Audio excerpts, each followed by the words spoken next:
Last we left our heroes, Hondo engaged Uthgadar in some training combat, and in the clash of two ancient relics meeting one another, Whisper was awakened. Hondo and the relic growing bonded, and even granting Hondo a glimpse of its first wielder, as well as its new abilities. With that, you set off beneath the scorching heat of the Kell in search of the Sea of Glass and the plate of the Valkyrie, which may reside beneath it. You traveled and battled through the heat and wind, sandstorms and exhaustion, before finally reaching the edge of the scar. You realized you'd fallen off course, but you believed your ultimate destination lies on the north edge of the scar. So you skirted its edge, and being sure to give yourself good distance between you and it. As your night's travel came to an end, you all settled in for your second night's rest within the desert, and this evening one of your members had completed a monumental task in semi-secret. Gord tapped into a source of power and magic of immense power, and through it was urged on by his patron to dig deep into its pages for a secret, lost, forbidden knowledge. Unbeknownst to the rest of you, Gord had settled near the edge of the scar to do this task for his patron, and as time grew long, a search party was crafted to make sure he was okay. Finding him, Alana, Valentine, and Gord, being in such close proximity to the scar, felt this ominous wave wash over them, and for Gord and Alana, their minds cracked ever so slightly for a short time. In the end, you all regrouped safe and sound and continued your night's rest. Those on watch, noticing no creatures approaching camp, though the storm atop the north edge of the scar seemed to grow in intensity and in size, and by the last watch, under Hondo's eyes, the storm edged closer and closer to your camp. But it was not the storm that troubled him to call out for you all to awaken. At the leading edge of this storm, almost pulling the clouds in its wake, something burrows beneath the sand headed directly towards your camp. As it kicks up sand, its path winds towards you. Hondo, you watch as energy bursts through and crystallizes sand in these spikes of glass. As this phenomenon grows closer and closer, so too do these shards of glass grow in number. And as you call to the Wildcards to spring into action, from about 20 or 30 feet ahead of you, Hondo, the sand erupts, sending shards of glass spikes flying in all directions as this beast, shrouded in arcing bursts of lightning, erupts out of the Kell Desert itself.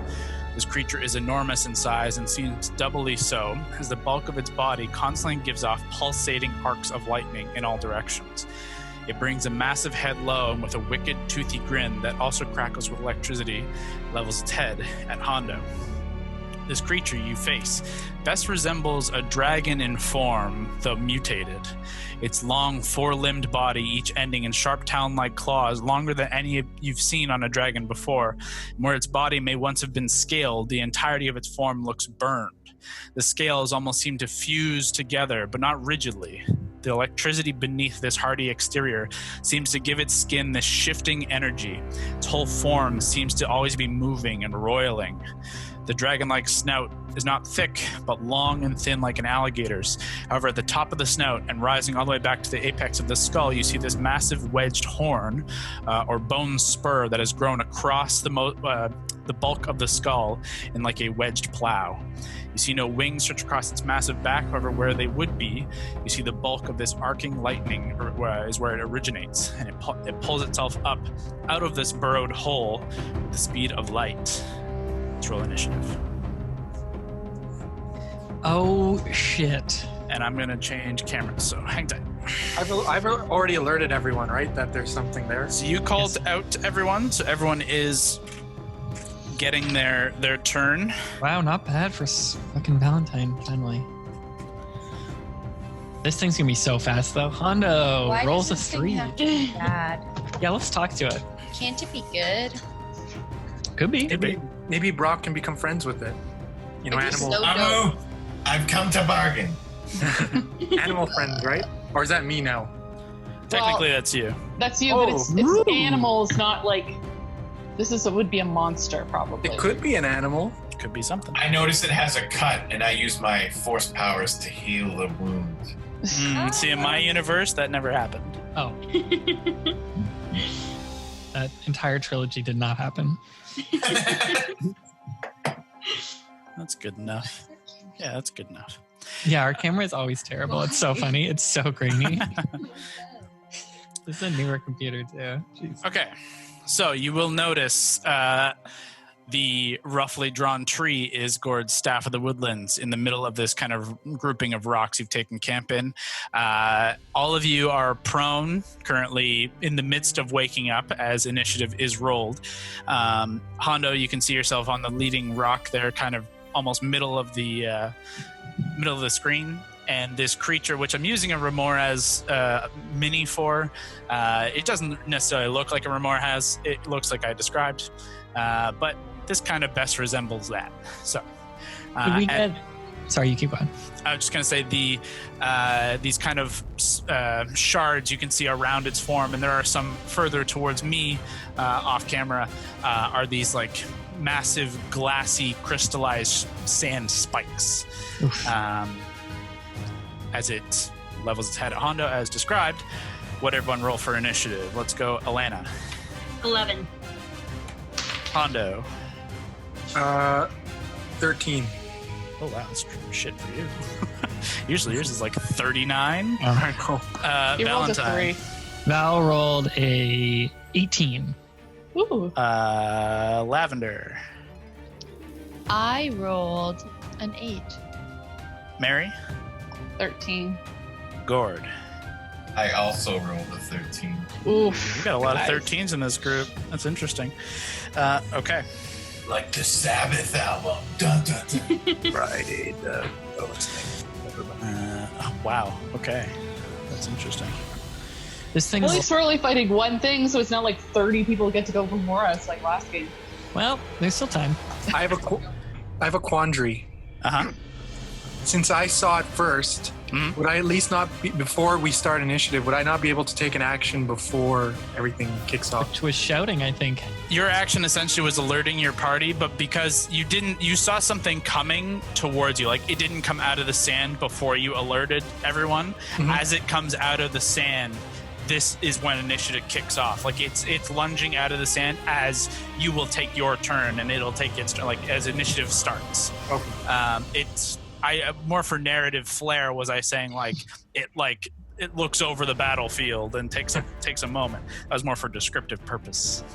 Nice try.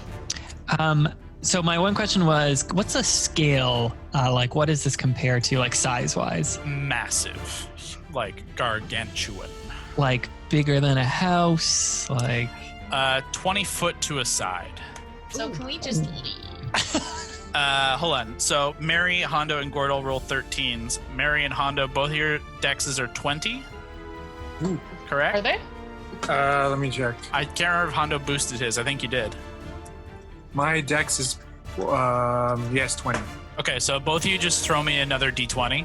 Okay. I mean, his initiative's higher than mine. Could just do it that way. I already said roll a d20. Yeah, I only rolled an 8 again. Hondo rolled a 4, so Oh, God. Mary, Hondo, Gord.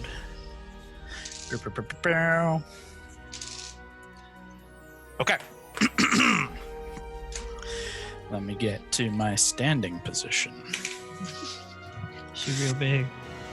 So, as this creature erupts out of the sand, levels its head towards Hondo, and you can see just like all of you begin to awaken and see to the west, kind of making Hondo look incredibly small in comparison. This massive beast rising out of the sand, and the clouds, the storm clouds, move over. What would have been a rather sunny morning suddenly turns to a vivid, dark storm. Valentine has our first roll, though. Well. Okay, free action. I'll pick up my shield. Okay. So I'll just go to equipment. Is that what I should do? And then just equip this? Yep. Yep. So it should bring you to 17, I think. Oh, wow. Awesome. Okay, great. And then I will... bonus action, I will inspire Mary. Okay. And I'll be like, here we go again. And then spell-wise, I don't even know what to try here. Let's see. Do I have an angle on this? Like I can see it over that ridge? here, you are in this spot right here. It's definitely like, yes, you can absolutely see it over the edge of this rock. Like, this rock is maybe 5 feet tall. It's 20. So if you wanted to, I assume half movement to stand brings you to a standing position. And yes, you can see the bulk of this creature above Hondo. How hard would it be to try and crawl up these rocks to my right or to your north? It would be definitely possible. It just will require a bit of a check. Okay. Yeah, let's do it. I'm going to try and scramble up. Sure, give me an athletics check.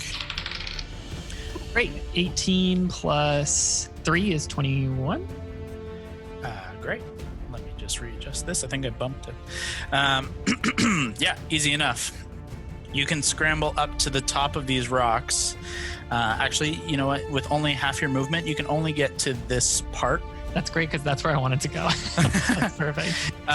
It does not provide a ton of cover, but it will provide some if that's what you were looking for. But you can get to this position for sure.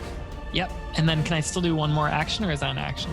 That would have been an action, because this is a bit more of a tougher face to climb, unfortunately. That's okay. Then I'll just chill there. Yep. That's Okay. cool. I will note you did not free action grab Heartbreaker, so just keep that's that like in just mind. on the ground. I figured that was like on my hip, but Not while you're sleeping, unfortunately.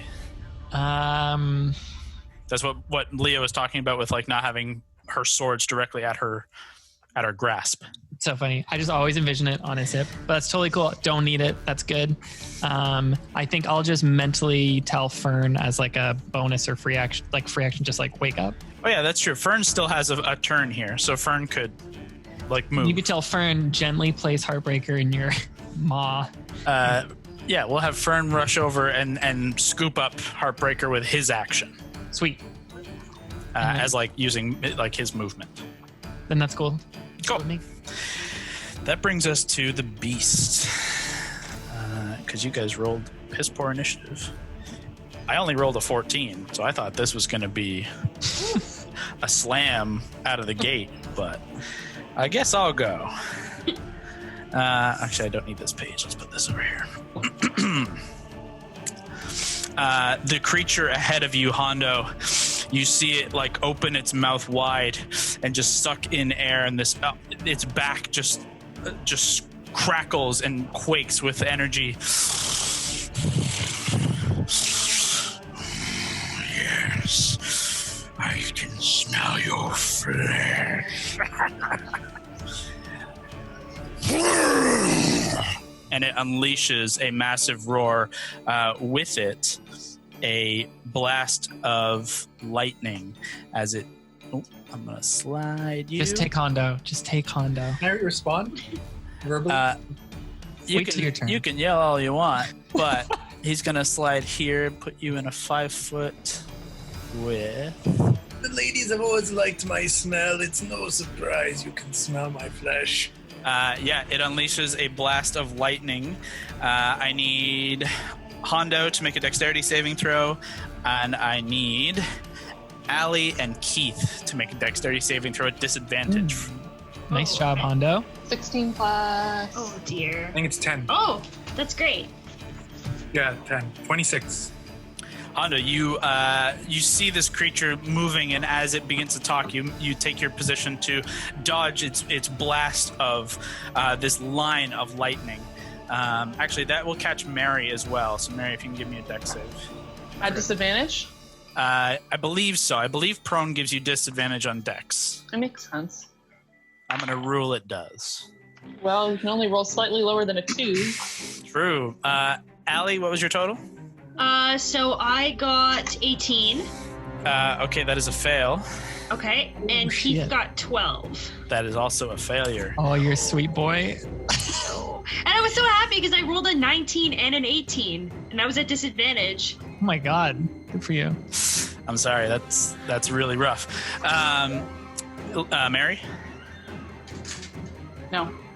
I rolled a 2. I rolled a 2. Like, it doesn't Sorry, matter. I missed that. No, you're right. You're right. This blast of lightning just erupts past, splintering the rock, and in its wake, you watch the sand around Mary, Allie, and Keith solidify and crackle with crystallization.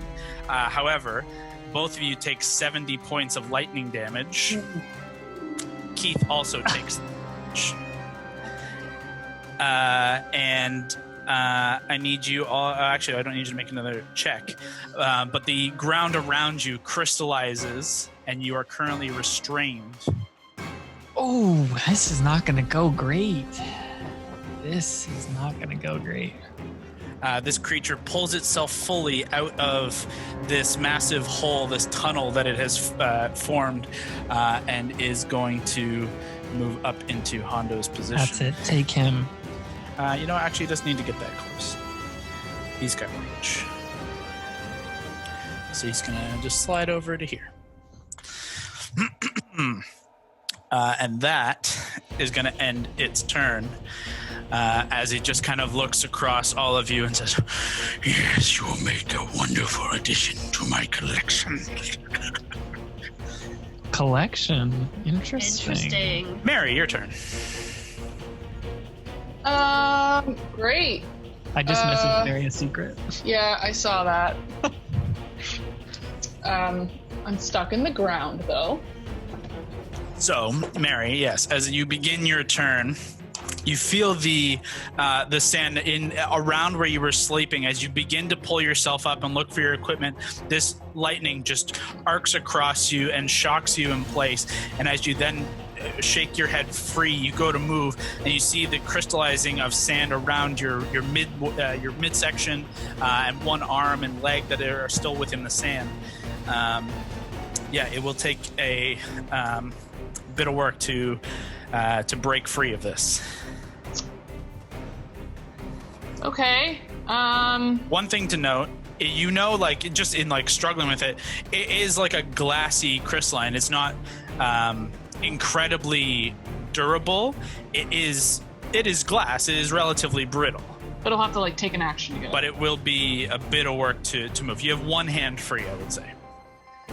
Okay. Well, I'll just reach out a hand and grab. Are my swords stuck in it? No, I'm just gonna say it was your form. Okay.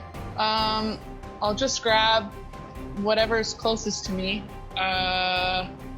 It's my right hand. I guess that'd be Tamora's edge. Sure. And I'm just gonna pick it up and use the hilt just to smash on the other side of my body to try to get myself out. Yeah, make an attack roll. I'm pretty sure this hits, but 20. Yeah. Roll damage. It was just Tamora's edge, so it's not a lot.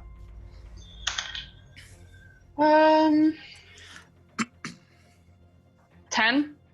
That is enough to break free of your you bring the butt of the sword down on your midsection, scrape across the bottom, and all the glass kind of shatters and breaks away from you. You are no longer restrained. Okay. I would say that's only one of your attacks. Yeah, but I can't get. I'm not going to be able to do anything with the other attack. Wait, can I roll over to Alana and break her out with the other attack? Sure, you can. Okay. That's a baller move. Do you want to actually roll or stand up? I'll do a cool roll and come up on my knee, Yeah. smash her, and then stand up. Okay. Yep. Make an attack. 21. Yeah, definitely hits. Roll damage. 9.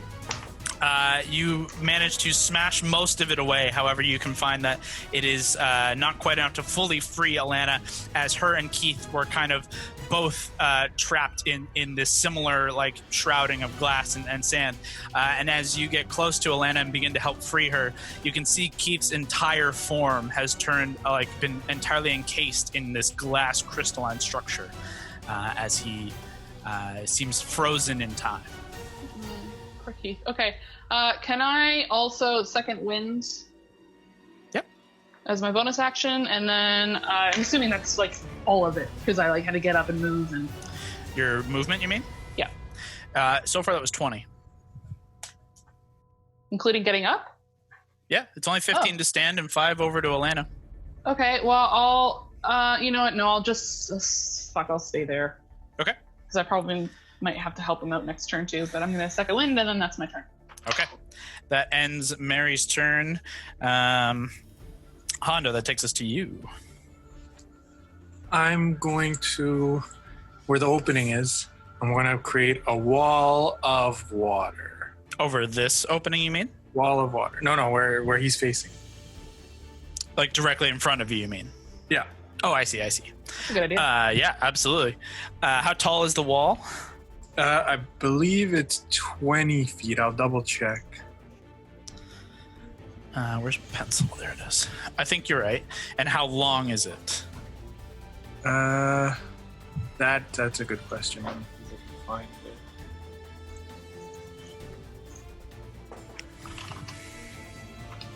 Oh, here it is. Okay, it is 10 feet high.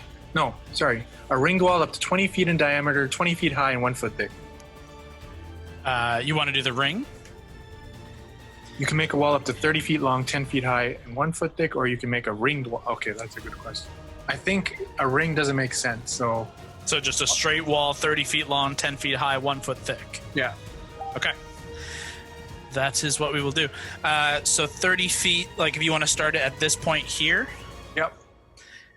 So what? Actually, move it back a bit more. Give us a bit more of a buffer. So back, move it away from him. A bit more like away over from here? Yeah. I see. We'll make use of that full 30 feet. You got it. So let's say it's 5, 10, 15, 20, 5, 10, 15, 20, 25, 30. You can go across this whole line here, up to up to here. Mm-hmm. Okay. I'm not going to draw on the rock, but I'll know it's there.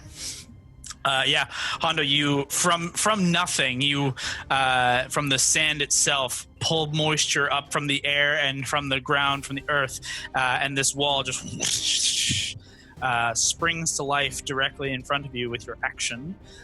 You summon this wall, and over top of it, this creature still bears down, but it seems somewhat impeded. That's your action? My bonus action, I will throw a dagger at him. Okay, yeah, sure. Wouldn't it be through the wall, though? He towers over it, so he can hit him above. I have an advantage because I'm above looking down. He's looking down at you. I have the height. You do not. Oh my god, Hey! that's 20! Natural 20. That'll do. Okay, so Yeah, roll some damage. yeah, roll your 2d4, and on a natural 20, Whisper has an effect as well. Ooh. 2d4 is 7. What's the whisper thing? Do you have your sheet there, Kev? So it's 14 plus... What about... No, there's no sneak. Let me see here. Whisper is plus 14 and 12. 5. It's plus... Plus 12 to That's hit. to hit. Oh, sorry. Sorry. Plus 7. So 21 points of damage. But then roll. Is there something about crits on whisper? Do you see anything there? It says 2d... wait, sorry. Grants a plus 2 bonus attack and damage rolls and deals an additional 2d4 psychic damage on a hit. Additional, which means that you have to roll one more d4. Oh, that's true. Yep. So it's 3d4 when you use it now. Yep. So double Okay. one more d4. One more. It's another good one. Yeah, fuck. Oh. All right. Boy. An additional 8 points. And it's a... Wait, oh, this is Dreadful Strike. I don't know if that's the same thing or not. But What it does says, it say? Dreadful Strike is the nat 20. when a creature is struck with a critical hit from Whisper, the target must make a DC 15 Wisdom saving throw or become frightened of the wielder for 1 minute. Oh Cool. my god. On a success, they are immune to being frightened by the effect for the next 24 hours. That's still cool as shit. Okay, it rolled a natural 1, Yeah! but he's going to use a legendary resistance. To Oh, well, we burned one of those. That's good. Yeah, I don't want to be afraid right now. Good job, Hondo. Good turn, baby. Resistance is... Very few get to taste my flesh on the first sighting. That's not true at all. Like a weird, sexy thing there. You'd allow anyone to taste your flesh if they wanted. Okay, that's your action, bonus action. Do you want to move anywhere? No, I'll stay where I am. Okay, I will also note Whisper is not coming back to your hand as you threw it, because that's not what it does. Oh, one question. Mhm. In a later move, because it's there, would I be able to teleport to it? No, you can only teleport to it on the attack. Like when it strikes in that moment between release from your hand to impact, you have a fleeting moment that you can travel with the blade. So in theory, if you wanted to travel with it, you could travel up over your wall of water and land, in this creature's space if you wanted to. Otherwise, the dagger is no longer in your possession. Okay. So, are you moving? That's a bit close. I'll leave it. Are you going to move your character though? No, I'm going to stay where I am. Okie dokie. In that case, it is going to use a legendary action to, through your wall of water, attempt to lash you with its. It whips its hindquarters around, and you see this like part of its like tail or former wings. This like lightning whips through. I'll give it disadvantage to strike through the water, because it does have to strike through it to hit you with this tail of lightning. That is going to be an 18 to hit. Honda? For me or the wall? You. For you. Oh, that won't hit. Yes, it will. That's no good. What's 18 doesn't hit you? AC is 19? Oh, right. He has his armor on. Oh, that's it. Sorry, I thought you had your armor off. I was so shocked. Yeah. The tail whips through the water, and you can see a little bit of resistance as it splashes through, and you manage to duck it. And that is one legendary action, but that takes us from Honda's turn to Gord. Gord, you are currently prone. You can use half your movement to stand, and then you can do whatever the fuck you want. Okay, I'll get up, and I'm going to run under the tree. Okay. And I shall cast Dominate Monster. Okay. Okay. Ooh. Summoning the powers of the book. Your newfound abilities. I want to look up the specifics of the spell. What's the save? Oh my god, there's so much reading. Wisdom. Okay, so if you attempt to beguile a creature you can see within range, it must see it on Wisdom save or be charmed. If your creatures are fighting it, it has advantage on the save. So it has advantage. But What if we cast friends on it? Dope clutch. a Wisdom save is going to be a 27. Oh, motherfucker. That was Was a it- cool Can I move, cast though. Luck? Would that do it? No, not on that, unfortunately. Good idea. You can't. I thought a luck can make someone else reroll. On an attack roll. Oh, I understand. If I'm coming to hit you with an attack, you can force a new roll. That's good Not to on know. save. That's the only time you can make me re-roll on it. That was a really cool idea, Brock. Yeah, as you summon, what does like the magic look like as you're trying to summon this domination spell that you've only just learned? Like a pentagram forms in the ground underneath me, Mm. and my eyes are glowing red. Ooh. Oh. Yeah, the sand kind of in this pentagram form sizzles and burns as you attempt to bring this spell down. And you can see, Hondo, you're close enough to see, like, you see these small pentagram sigils begin to form around its head, and it kind of shakes free, and lightning dissipates around, bursting each of these little sigils, as unfortunately the spell does not work. But that's your action and all your movement to get there. Do you want to do anything with a bonus action? Can I take my staff back? That's an action, I believe. Pretty sure.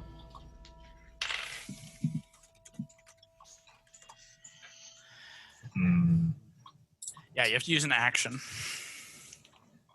Really just, I hope this book part worked out. So I don't really have a backup plan. Knife tail?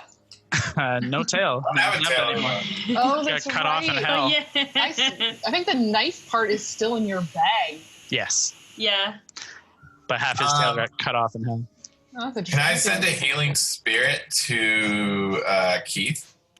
Oh. Why would he do You can't cast two leveled spells like that, unfortunately. Healing Spirit is too high a level. Wow. Isn't that technically not cast the spell though because he blocked it? No, so it's still like part of the cast of a spell. Like you still summoned your energy and focus into producing the effect. It just didn't have its. Do I have to mark I used to charge though? Yes. That's bullshit. Sorry, dude. That's the way it works. I'm just saying, like, if every 9th level spell that I tried didn't work, and like I could just keep doing 9 level spells, oof, it'd be over. Anyways, that is going to end your turn unless you have a different bonus action, first level or lower. Because Healing Spirit is I can't find anything. But you take a defensive position beneath the tree, which gives you half cover. Can I like prepare an action for like my next turn? That would be like instead of using an action on this turn, you hold an action for the next round. So you've already used your action this turn. Oh, okay. So yeah, unfortunately, you get one big move. I'll go for that staff next turn. So prepare it in your mind. Yeah. Okay. From Gord, we go to Alana. Okay. I'm still restrained, right? You are restrained, but you can feel where Mary has smashed away the glass. You are more or less free. You can feel it's only a little bit left, but where your one arm is still trapped, you're still connected to this crystallization of glass that basically binds you to Keith's form in this large crystallized form over top of his goat form, and you can see he is no longer moving. I am enraged and I channel the path of the totem warrior. It probably won't do anything, but I'm angry. Yeah. Can I chisel anything with like my one hand? Yeah, like without even needing to make a check. As you rage, you rip your arm free. It was only 1 point of damage left. It has, it's still glass. It's pretty brittle, and you're fucking strong. So easily, you rip yourself free. You are no longer restrained. Okay. If that is the case, so I raged, and it would be half movement to stand as well. Okay. So I'll stand, and am I allowed to grab one of my weapons at all? Yep. Yeah, you have a free action that you could pick up whichever one you want. Okay, I'm gonna grab Stormcraig. Okay. Fuck yeah. You scoop it from your pack. You wield the spear at the ready, or javelin at the ready. That is your free action, so not a full action. Okay. If that is the case, I'm gonna stand over. I know Keith is down. I'm really upset, so I'm just gonna kind of go to the other side of the tree and just wait, because I'm gonna lunge that thing if I can next turn. So you can go 5, 10, 15, because you have to use half movement to stand. But you have clear shot direct to the creature at this point. Okay. If you have an action, Alana, too, you could either like try to bust Keith out before you move, or if you want to leave him, you still have an action to like take your whole movement and go further. The only thing is, I don't want to like take him out and then have him go back in there. So he might be safe there for now.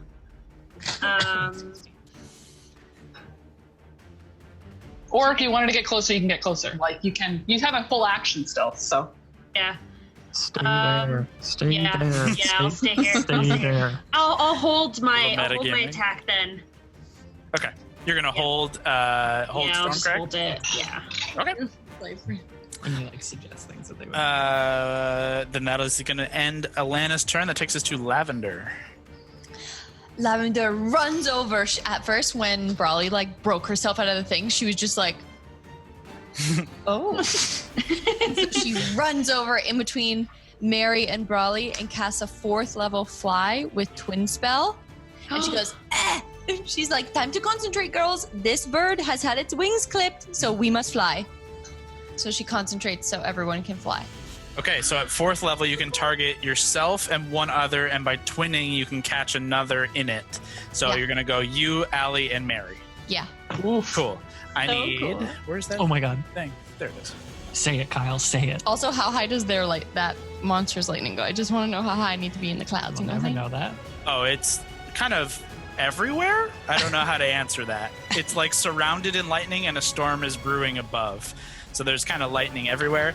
The blast that came past you and just missed you was about 120 feet long and 10 feet wide. So it's got distance. But first off, I need you to roll a wild magic search. Yes, be a 1. I hope I become this creature.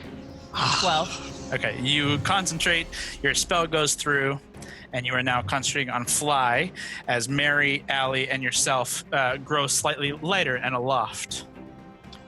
Cool. Can I fly somewhere? You can go half speed minus, so technically you have 60 feet fly. Yeah.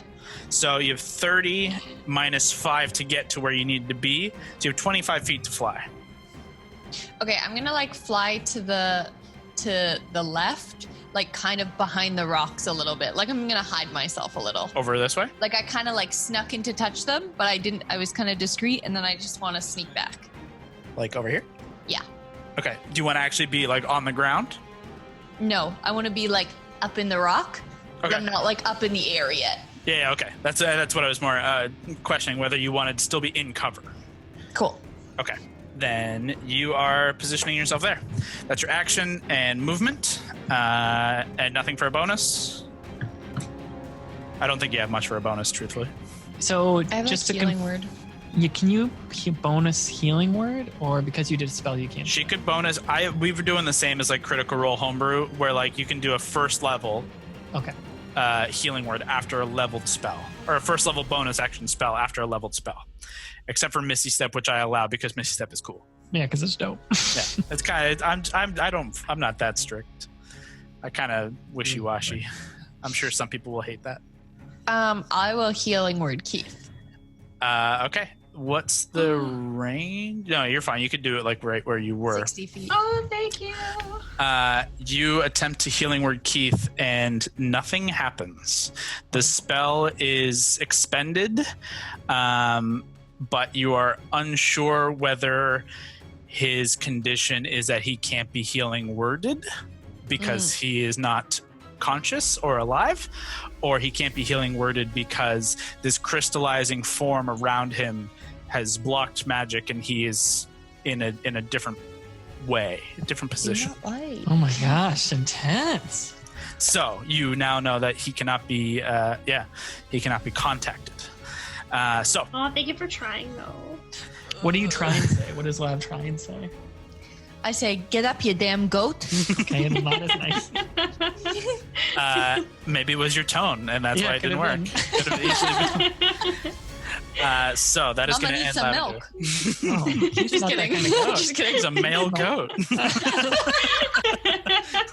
She still says it. Still means it. She's not very good with animal handling. It's a -1. That's true. It shows. Okay, at the end of your turn, the creature is going to try again to lash at Hondo. Take him. Here, there. I will maintain the disadvantage through the water. Nope, I think you're good. Yeah, that's a 16. Hondo. Disadvantage, saving your life. So it attempts once more to lash through, and you can see it just kind of like this shifting form attempting to break through your wall of water, but it does not successfully do so. It is now Valentine's turn. Oh my god. Okay. If I was to mount Fern, is that Half let's your walk through movement. some stuff? Okay, that's just half my movement. It's not an action. Yes, I believe. I'm going to rule it yes. Okay. What about taking Well, off breaker? technically that's half Fern's movement, you know what I mean? Yeah. Half your total round's movement, no matter which way you use it. I'll jump on him regardless. Boom. Okay. If I grab Fern from him, is that like a bonus? Grab Heartbreaker is a free action. Yeah. Sorry. Thank you. We'll try and take into the air a bit. Okay. So what's Fern's full fly movement if you're going to fly? Sure. It's 80 or more? I think it's 80. I think you gave him 80. Fern's flies 80. Yeah, so you have 40 from the ground as it takes you, technically it takes you 5 to get to him and then half your movement to get on him. So you have like 35, 40 feet essentially. Do you we're want to gonna go fly just up. Yeah, we're gonna fly up like 20 feet, and I'm gonna cast. Never done this spell before. Gonna cast Synaptic Static on this thing. I'm just gonna put you up on this rock, just to show height. Okay. You cast Synaptic Static. What is? I'm gonna be like, leave my friends alone. And point in it. Okay. What's the saving throw? Okay, so intelligence against my spell DC, so 18. Okay, and it is a radial spell, Yes, it is. so there is a chance Hondo is going to get caught in this. Well, I'll Okay. take it. It's a 20. If it's, I'm pretty sure it's the same space as like a fireball, correct? It is, 20, yeah, it's 20 foot 20 radius. feet. So Hondo, you are going to get caught in Range, this. 20 feet. Is he? Yeah, for sure. Oh boy. Couldn't he oh, like boy. place it so that it doesn't get Hondo? It needs a point of contact to hit, which would, even at the top of his head, is 10 feet from Hondo. In like even at 20 feet in any direction, Hondo will still unfortunately be caught in this position in to hit him, just because he's so Listen. close. I'm still down with it, guys. Val would still do it. So Hondo, you need to make the intelligence save. It was. Yeah. Hondo Hondo's DC. smart. 18.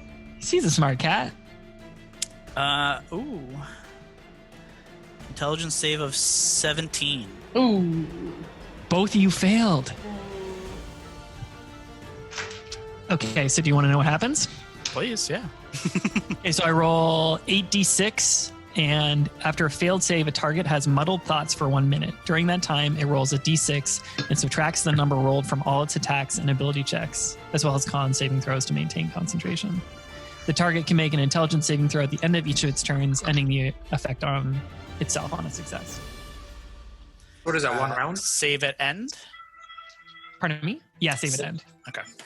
So negative d6 from attacks and saves. Save at end. Yep. So 8d6 damage too. Yep. So we got 4, 9, 13, 15. That was 4 of them. 15. I said 15, right? Mm-hmm. 25, 28, 29. 29 total. Okay. Okay. You focus your energy and you ignite the spell for the first time, and you watch as this kind of temporal disturbance forms right at the top of its crown of its head, just at the apex of this weird wedge bone, and it erupts in this shock wave of crackling pink and purple energy, and it erupts around both Hondo and this creature who rears back and roaring, the electricity flaring, and the storm around beginning to rain and pour down, and you hear a roiling thunder beneath the clouds above. Hondo, you take that same damage and have the same negative d6. Picture it looking flower petally. Yeah. That's your action and movement. And then let's go 20. So I only went 20 feet up. I'll just take the rest of the move, like 10 more feet, and try and go back a bit. Okay, back. Sure. Sorry, what was the damage I took? You took 29. 28, 29. Hondo, you can half that though, or did you already use your reaction to do that? I think that's only on melee. I'm not 100% though. You could check that in your rogue thing, Hondo. Let me check. You can, yeah. That's not going to make a huge difference right now because it's its turn.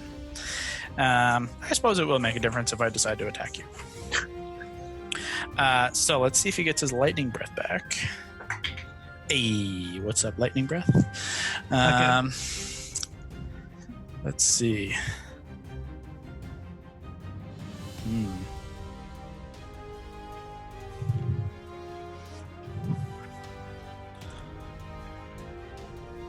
Yeah. Honda, you watch this creature who was directly in front of you one moment before rise up and dive into the ground and begin burrowing beneath the ground. Great. It dives low into the sand, and you watch this tunnel begin to form beneath the sand, and it begins to kind of fill back in with sand as it goes.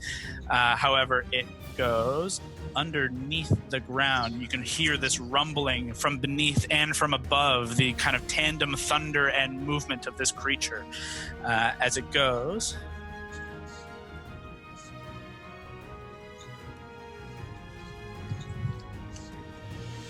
Let's go to here.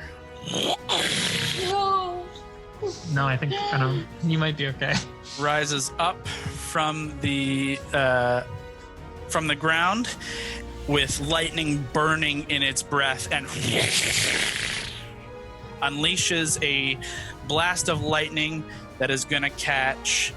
I have to choose. A lot of people. It is going to catch.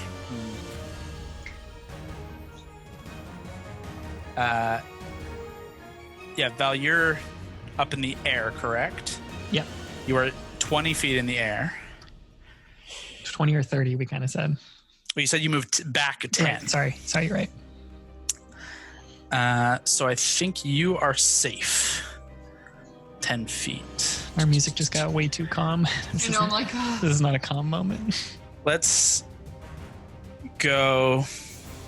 Allie and Gord, I need you to make dexterity saving throws. Elena, are you officially raging? She is officially raging. Okay, good. So regardless, this damage will be halved. Got a 4. I believe that's a failure. Raleigh? 16. That is also a failure. However, as you're raging, you take half the damage. Okay. I'm going to roll this. I pre-rolled the first one. No one has like lightning resistance, do they? Nah. Nah.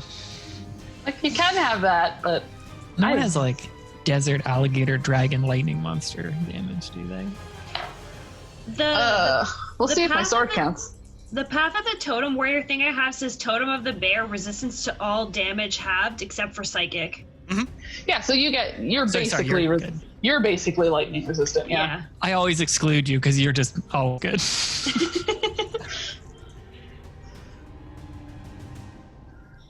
Okay. Gord, you take 63 points of lightning damage. Okay. Allie, you're going to less take than last time. 32. Yeah, I rolled this one, and it kind of sucked. 63. Yeah. Okay. You both find the sand around the base of your feet just crystallize and restrain you in your place as this lightning arcs across the sand up through your bodies and onto one another. This line of lightning, just this beam, skirts just beneath Valentine and Fern. But you feel the ionization in the air just crackle and little bits and pieces around kind of crackling as it goes. That is its action. And Do you want to make the save on this thing? that's right. Thank you. Yes. No, that's still a fail. Yes. Still down. Okay. That is the end of its turn. That takes us to Hondo. I'm gonna go collect my sword for my movement.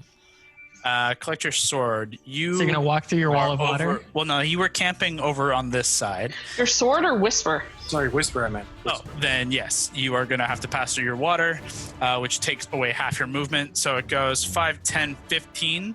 Grab whisper. And I just love the idea of you calmly walking through this, like lightning shatters behind you. Emotionally Whoa. steaming. It steams when you walk through the water because you're like, ugh. I actually have a question. Could I charge the wall? Charge the wall with what?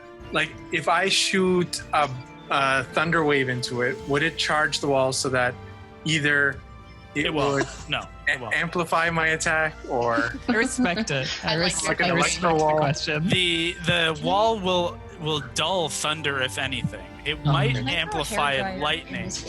I feel like this thing is lightning resistant. But this though, so. creature is not too worried about that. If I blow on it, will it freeze? What gives you that impression? Leah? Technically, if you use cold damage, it will freeze a panel of the wall. Okay. That's okay. part of it, but I don't think you have any cold damage. Okay. So Yeah, he does, technically. Yeah, but not enough to freeze a panel Is of wall. breath? Frostbite. Yeah, he's got frostbite. It'll deal like 1d6 cold. Just Then- slashing the water the whole Yeah. time. My other thing would be, could I shoot Thunderwave down the tunnel, and basically it would bounce through the tunnel? You can certainly try. I will try. Thunderwave's not like a electrical attack. Like it's only like in front of you. It's not like doesn't go far. It says It's that a on the 15-foot cone. So I would think that tunnel might be 15 feet. You think from here Well, to the other side? but he's not on the other side. He may be halfway, maybe less even. No, he popped out right there in He's front over of your here. phone. Oh, fuck! I'm not He's right looking here. properly. Okay. Let's In pull you that back. case, You can make the view bigger, Kev, if you want to pin it. I pinned it. I just didn't see him there. He blended in because he's so monstrous. Okay, what I will do, I will go back through my wall. Okay. With my remaining movement.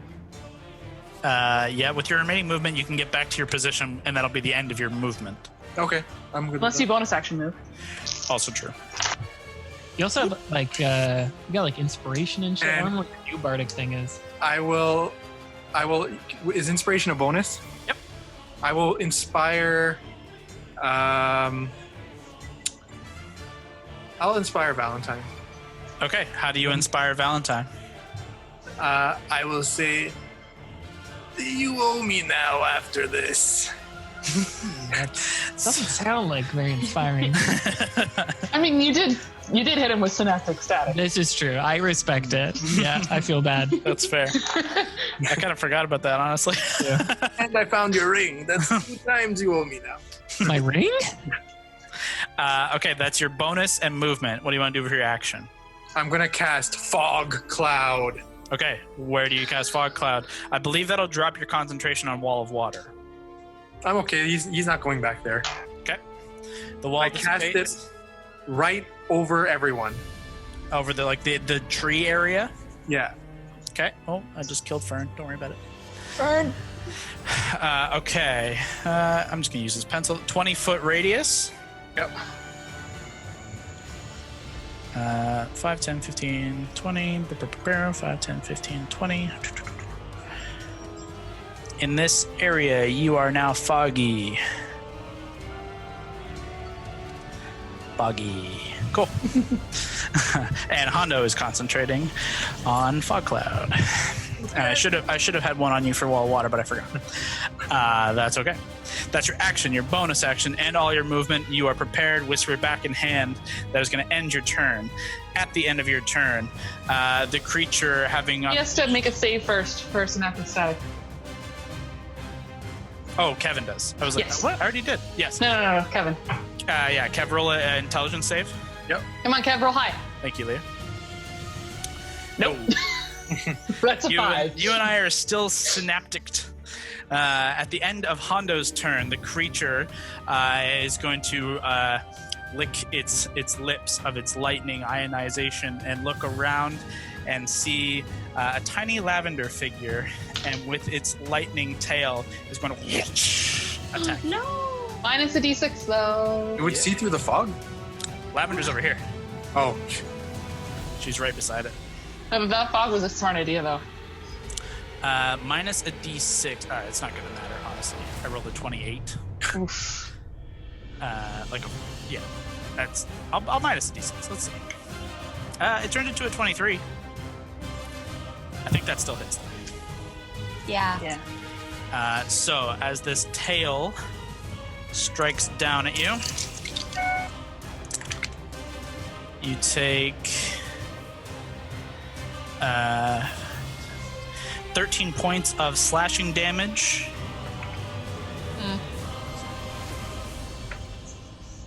And 23 points of lightning damage. Oof. What was that total? 13 and 23? Yeah. So 36 points of damage total. Yeah. I need you to make a Constitution saving throw. with a DC of 18.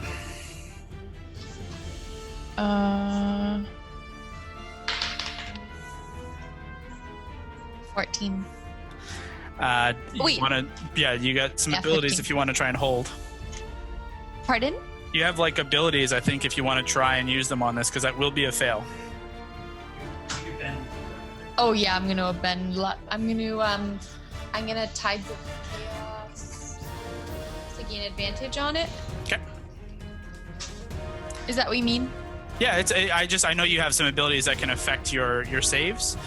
So if you wanted to Tides of Chaos or Bend Luck, actually I don't think, you can't use Bend Luck on yourself, but Tides of Chaos will give you advantage on it if you wanted. Tides of Chaos, okay. Oh, much better, much better, much better. 25. Yes. So as the lightning wraps around you, this whip-like tail strikes out at you as you are cowering beneath this rock. You look up into the face of this gargantuan beast and are just enraptured and shocked with this tail. And as it pulls away, you manage to maintain your concentration on your spell, and that ends its legendary action. It takes us to Gord. I'm gonna run, roll, pick up my staff in one smooth, fluid motion. Oh shit. Technically, you don't need to run. You're standing beside it. However, you tuck and roll, put your hand to the tree, and the tree just falls down into the Staff of the Woodlands in your hand. That's your action.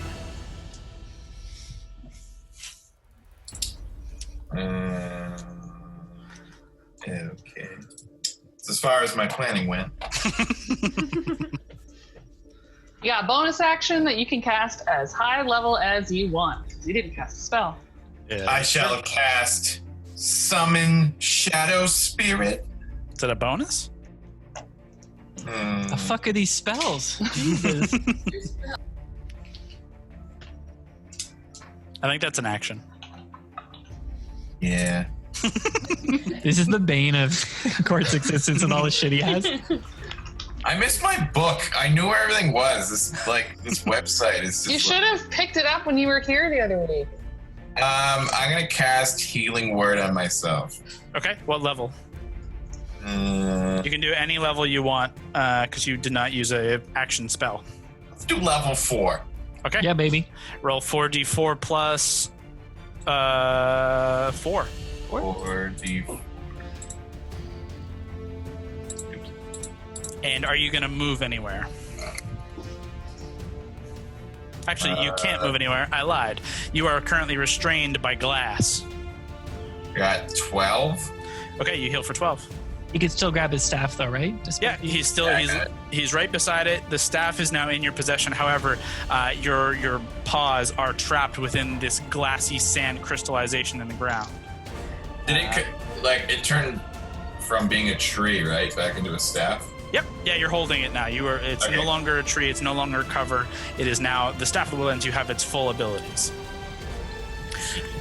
So that is going to end your turn then. Yeah, that's cool. Okay. At the end of Gord, we go to Alana. Wait, did you skip me? Maybe? Did you not go?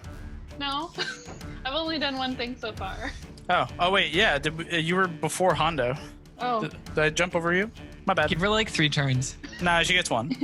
Aw. You can go now, and then Allie can go now. Okay, sorry. Okay, I'm close to my stuff still, right? Like, I didn't move very far. Yep, you're still beside all your Okay, equipment. I'm going to... Although now you can't quite see it well. Okay, well, can I try to grab the dragon sword? Mm-hmm. Okay. Yeah, that's not one of your main swords, but you would have it, in your pack. Yeah. Throw an investigation check. Like a billion. I rolled a 15 plus 11. Yeah. Through the fog cloud, you remember the mapping of where your stuff is, and you slide down, find the pack, and just without even looking, your hand grasps the hilt, and you draw free the Dragon Slayer longsword. Okay. I can't really tell from this angle. How far away am I from the baddie? Well, you'd have to get out of the fog cloud to see, but you can hear it over this direction. And you can fly now too with your speed. Yeah, in the most as the crow flies. You are 5, 10, 15, 20 feet from it. Oh, so I have lots of space. Okay, I'm going to say, okay, let's try to figure this shit out, and I'm going to try to run up the side of the rock for the first 2 steps and try to like launch off that and try this flying thing. You are now flying. And I will get right up on him. Okay. Get him. Get him. I'm gonna hit him. And Yep. I'm gonna hope that this counts as a dragon. You get I'm gonna put you on him. Cool. You get up on him and you strike. Go. Okay. First attack is a. Oh, I don't even have. Give inspiration too. Yeah. I don't think I need it for this one. Dragon Slaying Longsword is a plus 11 to hit, which makes it a 27. Oh God. That hits. Does it? It doesn't give it any boost to hit if it's a dragon or not. It's extra just damage. it's extra damage. Okay. It does not do extra damage. Fuck! I grabbed the wrong fucking sword then. Still worth it. Still worth it. God damn it. Okay. Unfortunately, the interesting thing is you are on the right track, and you face enough dragons now to know the telltale signs, and this creature does bear these signs, though mutated and twisted in some manner that somehow has stolen its essence, its form. It does not appear draconic anymore. God damn it. It's not any kind of dragon type. No. With it's air not- quotes, because that's exactly what it says in the thing. Still not Pokemon. Shit. It says, that's why I laughed. It says dragon type in the description. I think I think that just accounts for like worms, dragon turtle, like just all these dragon variations. Hondo. Guard drakes, stuff like that. Okay. So Well, I guess I'll just hit it with normal damage. So yeah, you still And- strike. However, as you strike, the electricity of its form flares. You take 9 points of lightning damage. I need you to make a Constitution saving throw. I haven't even rolled my damage yet. I know. I'm going to use Indomitable. Okay. Much better. Con save. Mhm. It's a 20 total. Yeah, it's totally. Very confidently saved.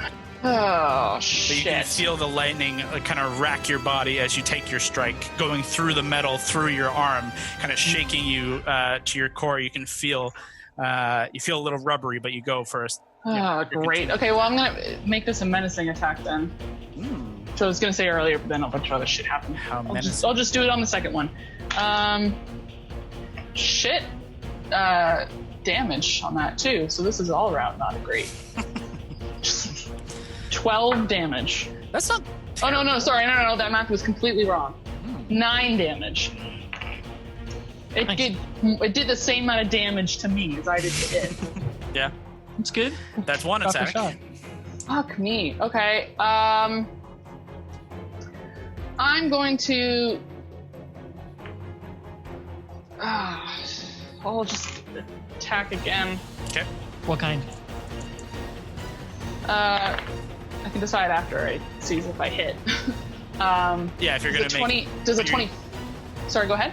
You're using the Dragon Slayer on the second attack, Yeah, it does more damage than Timor's Edge, and it's your dominant hand. and it's then my the dominant hand. bonus is I have to. Yeah. Yes, just Yeah. clarifying as well. No. Yeah. 24 or whatever hits. Yep. Okay. Make this one a menacing attack. You take 10 points of lightning Oh my damage. God. You need Okay. to make a Constitution saving throw, and I need to make a Wisdom. Yes, please. 24 on the con save. Yeah, you're fine. I did not roll great, and I'm gonna use another legendary. Fuck me sideways, man. Does legendary auto succeed, or you just get advantage? It's an auto. You can choose to succeed. It's one of the cool abilities of being the DM. Because you have a d6 subtraction. If you Yeah, do it that. would have made a -4 on the roll. Oh So, my god. Not wise. so let's save. Oh my god, my fucking I guess damage is trash. it wouldn't have been -4 total, but still. 14 points of damage on that one. That's not that bad. That's not good. With I get a D10 now, and I'm going to disengage. With your bonus. Yep. Mhm. And get the fuck back. I'll go back and up, kind of like that piece that kind of looks like a weird like half kidney. That one, yeah, like up to the Over where here. that little crook. No, the other one. Sorry. This guy. And then like like there basically. It's fine, but I'll be up. How high are you? Because you basically I don't know went how much I 20. can move. You went 20 to him, and you have 40 remaining. So to get to that distance is another 5, 10, 15, 20. So you're 20 feet if you stayed on this rock, but you basically can fluctuate with height. I will stay at the height I am. Like just above the rock, essentially. Like, I don't want to go any more than 10 feet above the rock in case Lavender loses concentration. Okay. Because I hurt now. Not a lot of faith in your party. Wow. No, mostly just because I don't think I can. Okay, that is your action, bonus action, and movement. That is the end of your turn. That takes us to Allie. Okay. If I throw my Stormcrag, I don't get the lightning bonus with it, right? Because you are pretty confident that yes, that is true. okay. So I'm gonna throw Stormcrag. Okay. 19 to hit. Does not hit. Okay. Oh my god, this. So I'll pull it guy. back. And can I try one more time? Yeah, you have 2 attacks. Your bonus action summons it back to you, and you throw with your second attack. Ooh, 22 to hit. 22 does hit. Just one thing I'm going to say, you have to move first because you were currently in a fog cloud. I forgot about that. Oh. So you know the creature's over here because you can hear it. Right. So like if you want to sidestep here, if you want to just fly straight up, it's entirely up to you. But you have to move. Yeah, I'll move to the side, sure. Zoop. Okay. Second attack was what? Sorry, total? Okay. It was 22 to hit. That'll hit. Got him. It's just 1d6. Yeah. So a 4. Plus your strength. Oh, is it plus my strength? Okay. So that is a 9? No. 9 points. Yeah. Okay. Let's do math. Okay. So yeah, your second strike does ring true, and you see the lightning like arc off of Stormcrag. However, it seems to just get lost within the lightning of its form, and does not do any extra damage, unfortunately. And it just kind of doesn't even blink to the attack. Okay. Bit by bit, guys. Bit by bit. Yeah. Do I have enough to pull it back or no? No, unfortunately, it's a bonus, and you pulled it on the first one. You do have another like 55 feet of movement if you want to use it, because you're flying. No, I'm good. I'll stay there. Okay. Alana stays. At the end of Alana's turn, 20-foot radius. Mary, 5, 10, 15, 20. 5, 10, 15, 20. Yes. Okay. At the end of Alana's turn, you watch the creature rise up out of the tunnel, and you see all 4 of its limbs kind of rise up, and it reaches as high as it can to the storm above. And you watch lightning roil in the storm, and it connects with a lightning bolt down through this creature, and the lightning uses it as a lightning rod, and it dissipates out in a 20-foot radius around it, using 2 of its legendary actions. I need Lavender, Mary, and Alana to make dexterity saving throws.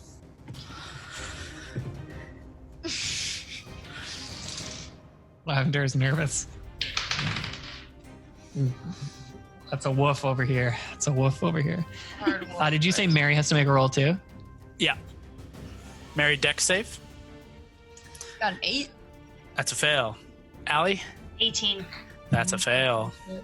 Yeah. 18's a fail. Holy. Less than 18. A fail. Okay. As the lightning irradiates. What? Fuck. You're gonna use luck? Yes. Okay. I didn't hear what it was. So it was shooting lightning at us. I'm trying to figure out. No, Sorry, I so just came back. I didn't know you were gone. It rises up out of this ground. It reaches up to the storm, and the lightning bolt from the storm strikes the creature, and it dissipates itself. The lightning out in a 20-foot radius around it through the ground. You just get caught in the edge. I understand. Okay. I will not burn luck. I'm sorry. Okay. I thought it was the thing that also got you stuck in the ground. Could be. It might be. You're not sure. You're flying. I'm flying. I'm you should be flying. fine. So, you watch the lightning irradiate through the ground, and as it strikes through the sand turns to shards of glass that fire out around it. All of you take 11 points of piercing damage, and the lightning follows quickly behind. Oh, man. And each of you take... Is mine halved? Yes, so that's 5 to you, Allie. Okay. And each of you take, what is this? 14 points of lightning damage, 7 to Alana. Lavender, I believe, is unconscious, given the face. She's unconscious in the face. Lavender falls Plan unconscious. for the next one. She had a real good plan. Oh, I'm very Mary, happy I didn't fly very high. Mary and Allie, you guys were not far off the ground, but you feel your full weight restored, and you land back as gravity pulls you down to the ground as Lavender falls away from any of your vision. But the two of you are well aware that she is no longer at least concentrating on the spell, and you're not sure if she's still conscious. But that is its final legendary action. Lavender, I need you to make a death save. I would never let you guys drop like that. 20. Oh my god! What the fuck? That's so crazy. Fucking Lavender. So funny. No, so this Oh, you're one so you pop back up at 1. Is that what you want to do? Is that what you want to do, Kyle? Yeah, of course. She's up at 1 hit point, but you're just not standing. I was gonna pull you back to standing, but you awake, still laying within a field of glass shards. 1 hit point. You are conscious. Holy fuck. That's It's good. it's the top of your turn. Oh my god, it's your turn. You can go. Somebody's gonna become a huge thing right now. Okay. Oh, wait. Should I do that? Scott, Scott, tell me. You do whatever you want. Gives you Right. hit points, so that's nice. Advise me. Yeah. Oh my god, this won't scroll anymore because it sensed that I was dead. Yeah, sometimes it's weird like this. It's because it's like doing Oh, things yeah, here. yeah, Yeah. You got to bring your health probably back up to 1. Sometimes if you like are in the health thing in D&D Beyond, it won't let you scroll. Okay. It like thinks you're doing the health scroll. I'm just gonna. I don't know what to do, guys. That was a good initial plan. Go for it. Okay. Feel your gut. I'm just gonna polymorph into a Tyrannosaurus Rex. Okay. Get it. Aww. Where'd my little T-Rex buddy go? Oh my god, it's gonna look so small next to the Yeah, he's crazy tiny. He's super tiny. Oh no, I don't know where he is. Oh, there he is. Hello. Oh my god, it's Aww. What a tiny little we need T-Rex. to paint it purple or lavender. Rather. Literally, you should just get a Barney icon. So your T-Rex form, you prone as you stand up and pull yourself to consciousness. You're with each step growing and contorting and becoming a massive Tyrannosaurus Rex in the face of a massive fucking weird dragony looking electric monster. It's kind of Godzilla up in this bitch. I like it. It's a kaiju fight on her hands right now. Yeah. That's your action. Can I do something? So that's your full action, so you can't do the attacks there. Oh, I'm never gonna get to attack as a T-Rex. You gotta survive. You are You now can move concentrating if you on this spell as well. That's about it. Okay. If you move, it could attack you is the thing. I think I'm just gonna stay where I am. Yeah. Sure. Yeah. and roar. 100%. Because why the fuck not? Yeah. Great. I think that's all I can do. With your turn, with your roar, you get the creature's attention. It turns to you. Shit. And it is seeing a I don't know, just another creature of its size, or at least similar size, and is genuinely kind of shocked. That takes us to Cast friends. Just of the kidding. round at Valentine. Valentine, you watch the storm above begin to roil, and thunder and lightning kind of begin to sparkle and crackle around the space all around you. And you see lightning around you, around the group, I should say, not you specifically, strike down in these thin, quick bolts, and you see little spires of glass form out of the sand in each bolt's wake. But it is your turn. Okay. Let's see. What do we got? I don't really want to hit Lavender. For reference, also, you are 20 feet up in the air Okay. over here. Keep moving a little bit further and further away from where you were initially were, because all your pieces keep falling. I think so. Just for movement's sake, I'll move back still over the rock, but just to like the northeast, camera-wise, stage right, if you will. Like over this way? Yeah, just trying to avoid a line, but also still have line on it. I think I will use just a little Eldritch Blast. Okay. Because do I feel like, you can tell me to fuck off. Do I feel like Fireball would catch Lavender in that? It would be, very likely to catch Lavender. Even if you caught it on the right side of its form, there is a chance Lavender would be outside of it. But if you are concerned, it might be risky. In theory, like if you caught it on the right side, Mary would get caught. If you catch it too close to the middle, Lavender will certainly get caught. It's gonna be risky, but I'm not saying don't do it. Yeah, it's a bad spot. I think I will just Eldritch Blast this guy. Okay. So cantrip, 3 Eldritch Blasts come out. Go. Roll them. My lowest is a 19. That is a miss. Okay, 19 misses, 21. That hits. And 28. So That 2 hits hits. for sure.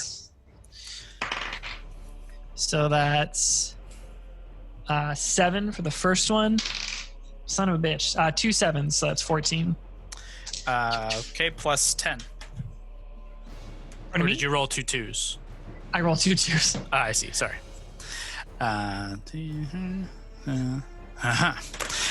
Okay.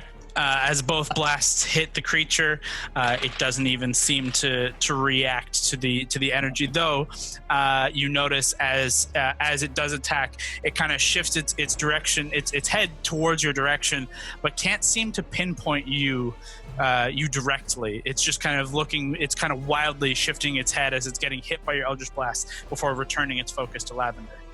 That's your action. Maybe. Might not be able to see things above the ground, which would be dope. So I just have, I think, a bonus. I might Hexblade Curse this if it's close enough. Let me just... give me a range. Hexblade Curse has to be 30 feet, so it's probably beyond that. You are certainly far from 30, but in theory, you have enough movement that you could fly in and back out, probably. Okay, yeah, I'll do that. That's cool. So let me just do the math real quick. So you were here, you went 5, 10, 15... 20, 25, 30, 35, 40, 45, 5, 10, 15, 20, 25, 30. So you got to get 50 to get here to be within your range. Camera moved. Oh, shit. With your emphasis, your camera moved.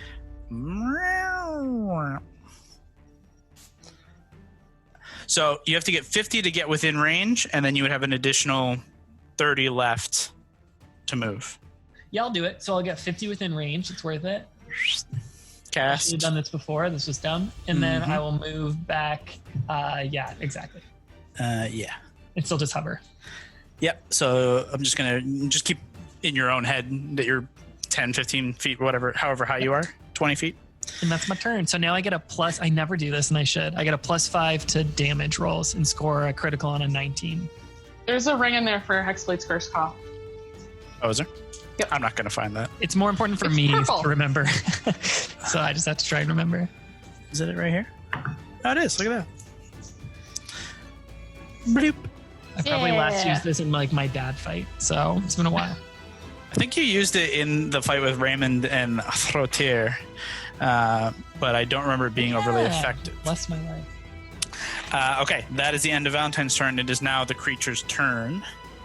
See if it gets its lightning breath back. Oh, God, it's cute. Ooh. Okay.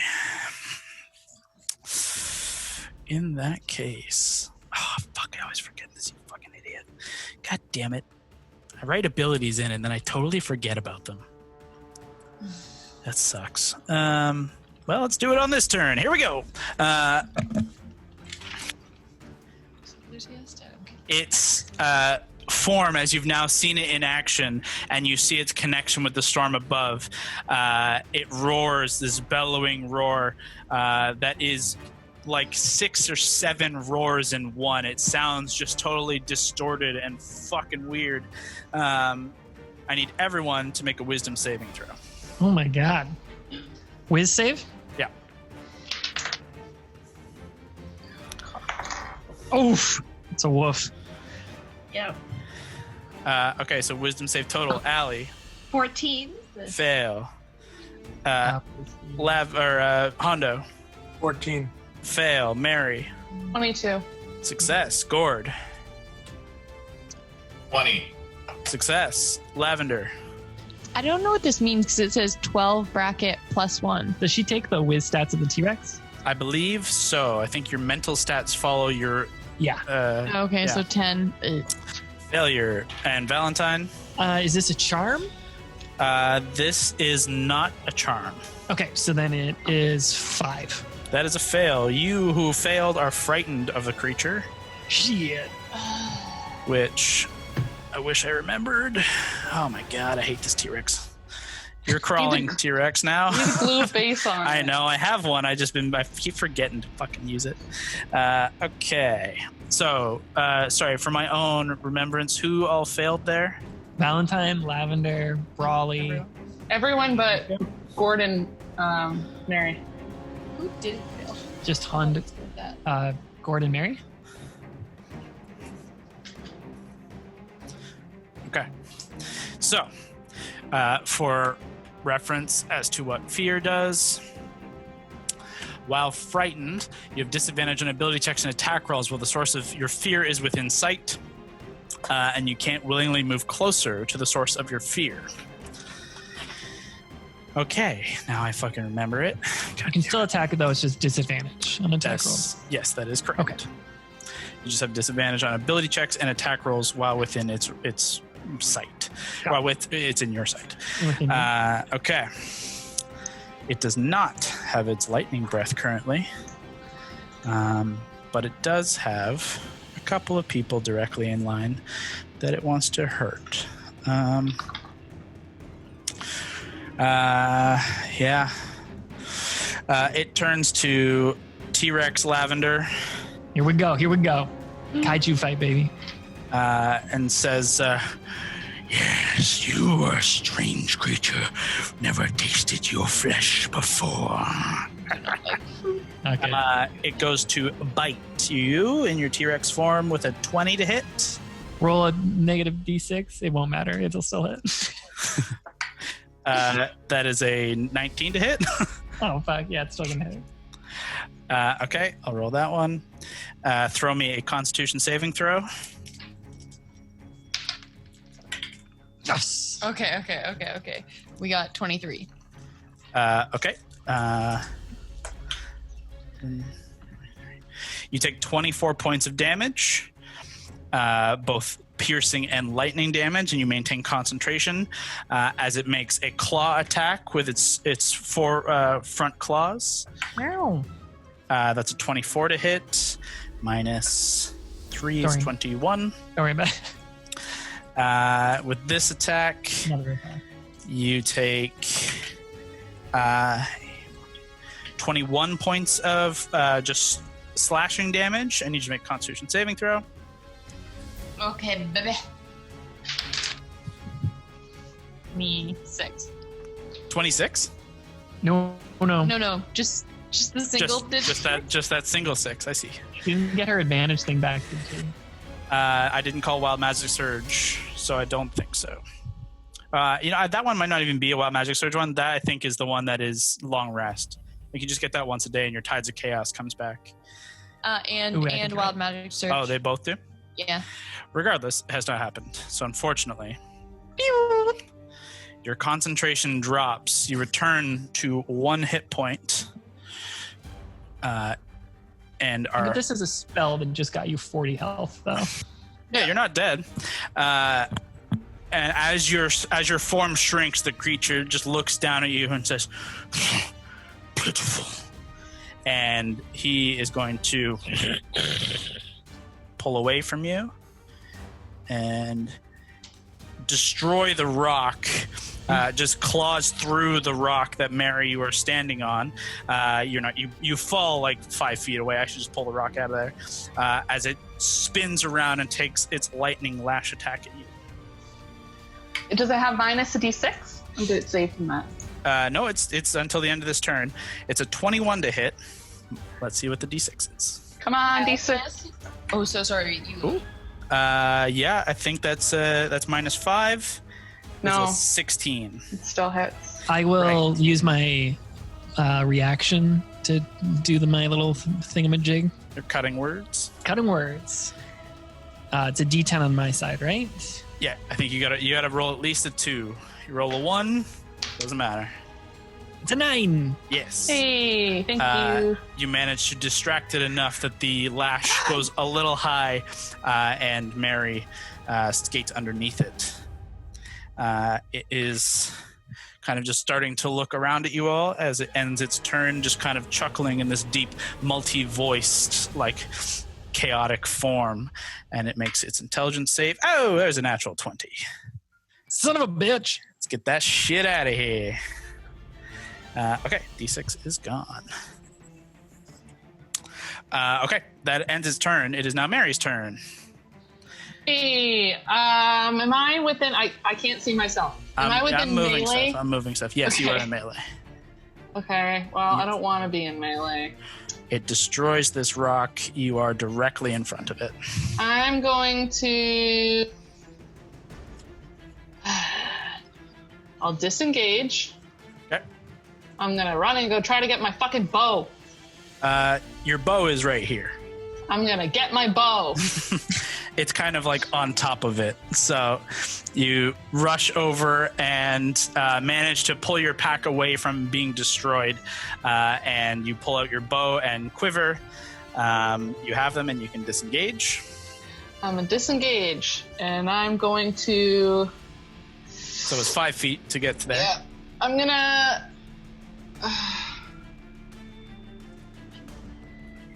Can I get up on top of that rock to stage left? Or actually, I don't know the difference. But to the west. The This one that has a rock? little chunk out of it. Yeah. Yep. Can I get there? 10, 15, 20, 25. Oh, actually, sorry. The ground around this area is currently still sharp, jagged glass from the radius blast, so it is half speed. If you take your full speed, you can. However, you take some damage as you are rushing across the jagged glass of... What direction does not have that? Technically this way, like from here forward. It's basically all around there. Okay. Could I kind of go towards where Valentine is, towards that area, like 10, 15. to his left, so I guess right on camera? Hold on. So that's I just 5, need to get range to use my bow. 10, 15, 20, 25, 30. Sure. It's You're terrible. outside of its range. You use disengage, so it does not attack you. You are about 20 feet from it, so you're fine. Okay, let's just try a regular arrow. Okay. At like 20 something to hit. It hits and splinters against its hide. Fuck me. Okay. One sec, I need to see how many magical arrows I have left. Okay, I'm gonna use a normal arrow then. Yep. Wait, a normal arrow? Sorry, a +1? Yep. So, where the heck is my bow? That's 26 to hit. Hits, for sure. I'm also going to make it a distracting attack. Okay. Do I need to make a save on that?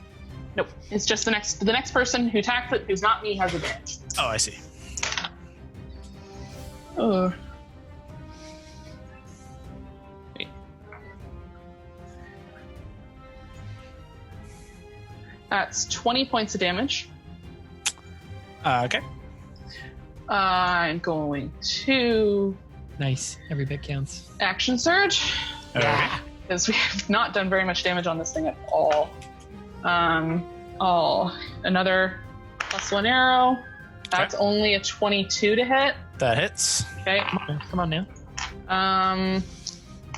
I'll try a menacing attack. Okay. But Shoot her. Wisdom. yes, please. Bring her down. God damn it.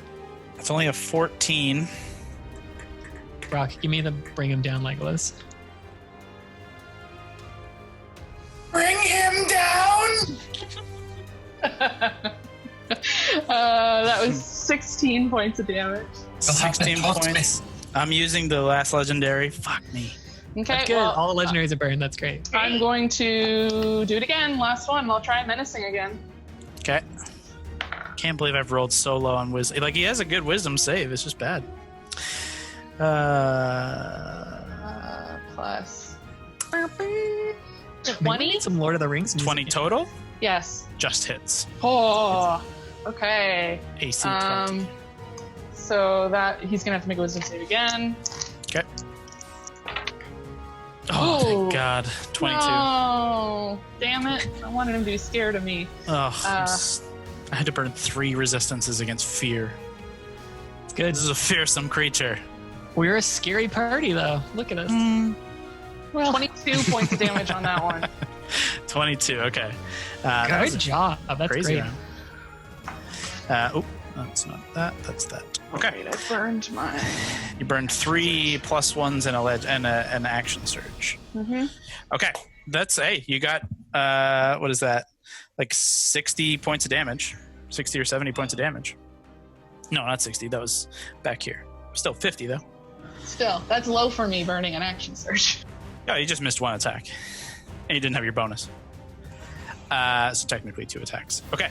Mary, realizing that regular attacks are no good against this creature, fires off some better arrows, some magically tipped arrows, and you do strike true multiple times, piercing through this kind of shifting, roiling, scaled flesh. And it seems pretty focused on you currently. That is going to end your turn. Yep. Okay. That takes us to Hondo. Here we go, Hondo. Come on now. Come on, huh? You are Fuck time. currently afraid, so you cannot move closer to the creature. You are here, despite that this says on fire. Disregard that. So I still have a vial of that explosive, right? I don't think so. I Don't think so, bro. God gave me. Valentine gave them, remember? Oh, he's Yeah. actually right. And then Valentine was like, not okay. I'm And scared that he's right. He tried to sneak it away from him. Yeah, I'll trust you guys. I honestly don't remember, but yeah, if you guys are saying yeah. No, he tried to the use last it at a bad situation, and we all talked him out of it, so he Oh, still okay. has it. Yeah. Valentine tried to take it away from him sneakily, and then Hondo has good perception and was like, what are you doing? Yeah. You're trying Okay. to get risky with me. Hondo, you do not have your pack with you, though. Fuck. That's still though. You know where it is. no. You know where it is. Yeah. Can't move closer. For That's on the reference, pack. you guys were sleeping up here, so your pack probably would have been like in this spot here-ish, which is 5, 10, 15, 20, 25. It's 30 feet from you there, and would basically be like a ring around, like not getting closer to the creature, so you could get to it. Okay. So what I'm gonna do? I'm gonna go invisible first, and then I'm gonna go there. Okay. He's good sensing though. Your concentration drops on the fog cloud as you are now concentrating on invisibility on yourself. So mark off your second level spell as you cast invisibility, and you rush across invisibly to your pack and begin kind of rummaging through and find your explosive vial. It will be an action to use it. So for the time being, you can't use it just yet. But you have it ready, and you are invisible. Sorry, one question.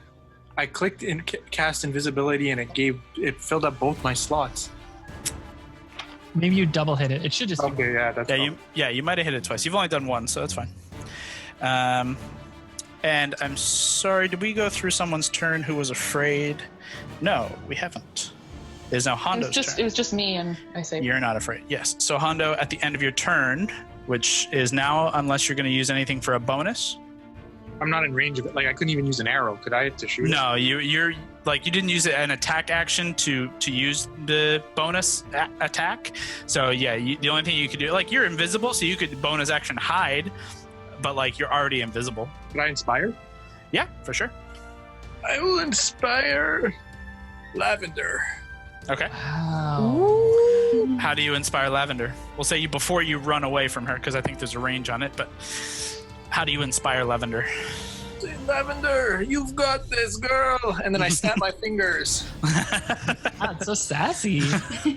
We're back to sassy Hondo. I like it. Yeah. Okay, yeah, you inspire Lavender before rushing off, going invisible, retrieving this item at the end of your turn, which is now. I need you to make a wisdom save to try and shake the fear.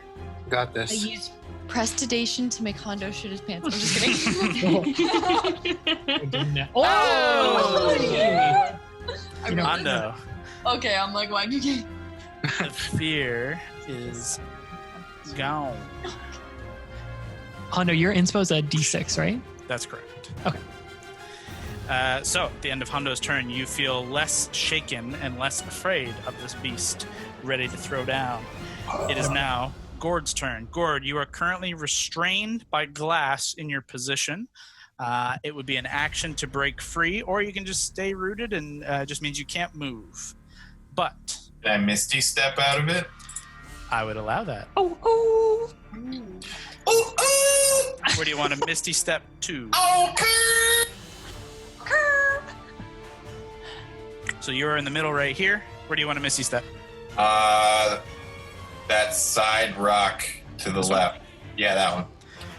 5, 10, 15, 20, 25, 30. You are just shy, but you can climb onto it. Dope. Misty Step is a bonus, right? That's correct. Baby. Side rock, baby, side rock. Cast. So that bug thing is to the right, bottom right corner, right? Yep. Yes. This guy here. Yeah. Big motherfucker. So it's kind of a weird thought, but could I cast Wall of Thorns like on it, scaling all the way down its back? So I would say, like, essentially you can cast it through it, but if you wanted to, like, skin it, that, like, it starts rising from the ground up over through it. And That's what I'm wondering. Like, if I am looking at it and cast it on it, would it just explode out of nothing, like, and then attach itself to it? It was like the whole point is that you basically you're going to throw it in a line and it's going to hit this creature regardless. Like, it's going to get caught in the wall. It's not going to it's not going to stick with the creature, but it will get the creature caught up in the brambles and thorns. Like, by casting it through the creature's space, basically in any direction, you will essentially wrap this creature in the thorns. I'm essentially thinking, like, instead of it going, what is it, horizontal sideways, right? Yep. I want it to go like vertical. So that I wouldn't say you can do vertical. Like, that's like kind of defeats the purpose of like the wall. But like tree thorn. Yeah, like I'm cool with it. Essentially, like going straight and then climbing up the creature and being a part, like wrapped around. Yeah, that's what I'm essentially. That's dope. Like I like that. If you're picturing like a snake and it's like a cobra, like if I casted the wall of thorns on the front yellow part and then it just scaled like all the way up. Yeah, it's not going to do like anything more than what the spell will allow, but I'm cool with flavoring it that way for sure. So you cast Wall of Thorns. The wall appears with a range, yada yada. It is going to hit the creature on a dex save, which I'm going to make now. That is that's a 22. That's a save. So you roll 7d8 piercing damage, Gord. And I will take half as much damage. And I am currently trapped within the 7 d8s. Yep, d8s. 1, 2, 3.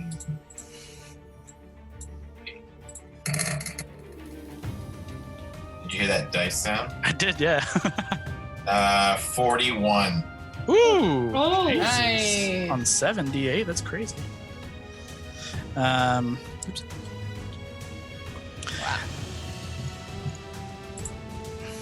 Let's see. I rolled half, so it's 20. So, okay. So that's your action and bonus action, and the creature is currently bound inside this wall of thorns, and it is kind of shifting and moving, feeling the pain of that attack. And I would say like the wall is going to extend out from you, from here, like kind of in this range and this range around it as well. Okay. You still have a little bit of movement if you want to move anywhere. You're good there. I'm good. Okay. That takes us to Alana. Alana, you are currently frightened. You can't move closer to the creature. Okay.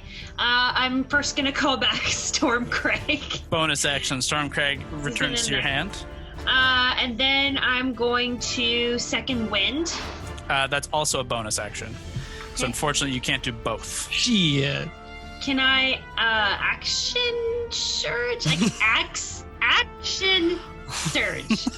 You can action surge, but it won't get you both of those abilities. They're both on bonuses, unfortunately. Okay. No worries. All right. If that's the case, then I will try again and. So you're going to bonus action return Stormcrag and then go for your action to attack? Yeah. Okay, make your attacks. You have disadvantage because you're No. frightened. Leveled out by she should have advantage on this. Yep. So straight roll on the first one. Okay. And you can always reckless to get advantage, but I get advantage to attacks on you if I go to attack you. Just that's the caveat. So straight roll on the first one. 22 to hit. That hits. Nice. Okay. Roll some damage. And that is 7. 7 points of damage. Okay. Math is hard. You hit the creature with Stormcrag once more. However, unfortunately, you don't have the bonus to summon it back for your second strike. So you still have an attack left, but you can't move closer. You can't get Stormcrag. What do you do with the rest of your turn? Can I move closer to the other rock? To like this rock here or this rock here? Yeah, no, that one. This guy? No, the other one. 5, 10, Yeah. 15. You can go. That's 15 feet of your movement, but you can go another 15 feet if you want to move somewhere else. If you want to move further. No, that's good. Okay. Yeah, I'll hang out there. Holding that position. That is your action, bonus, and movement. I believe that is the end of your turn. Yeah, I'm good. Thank you.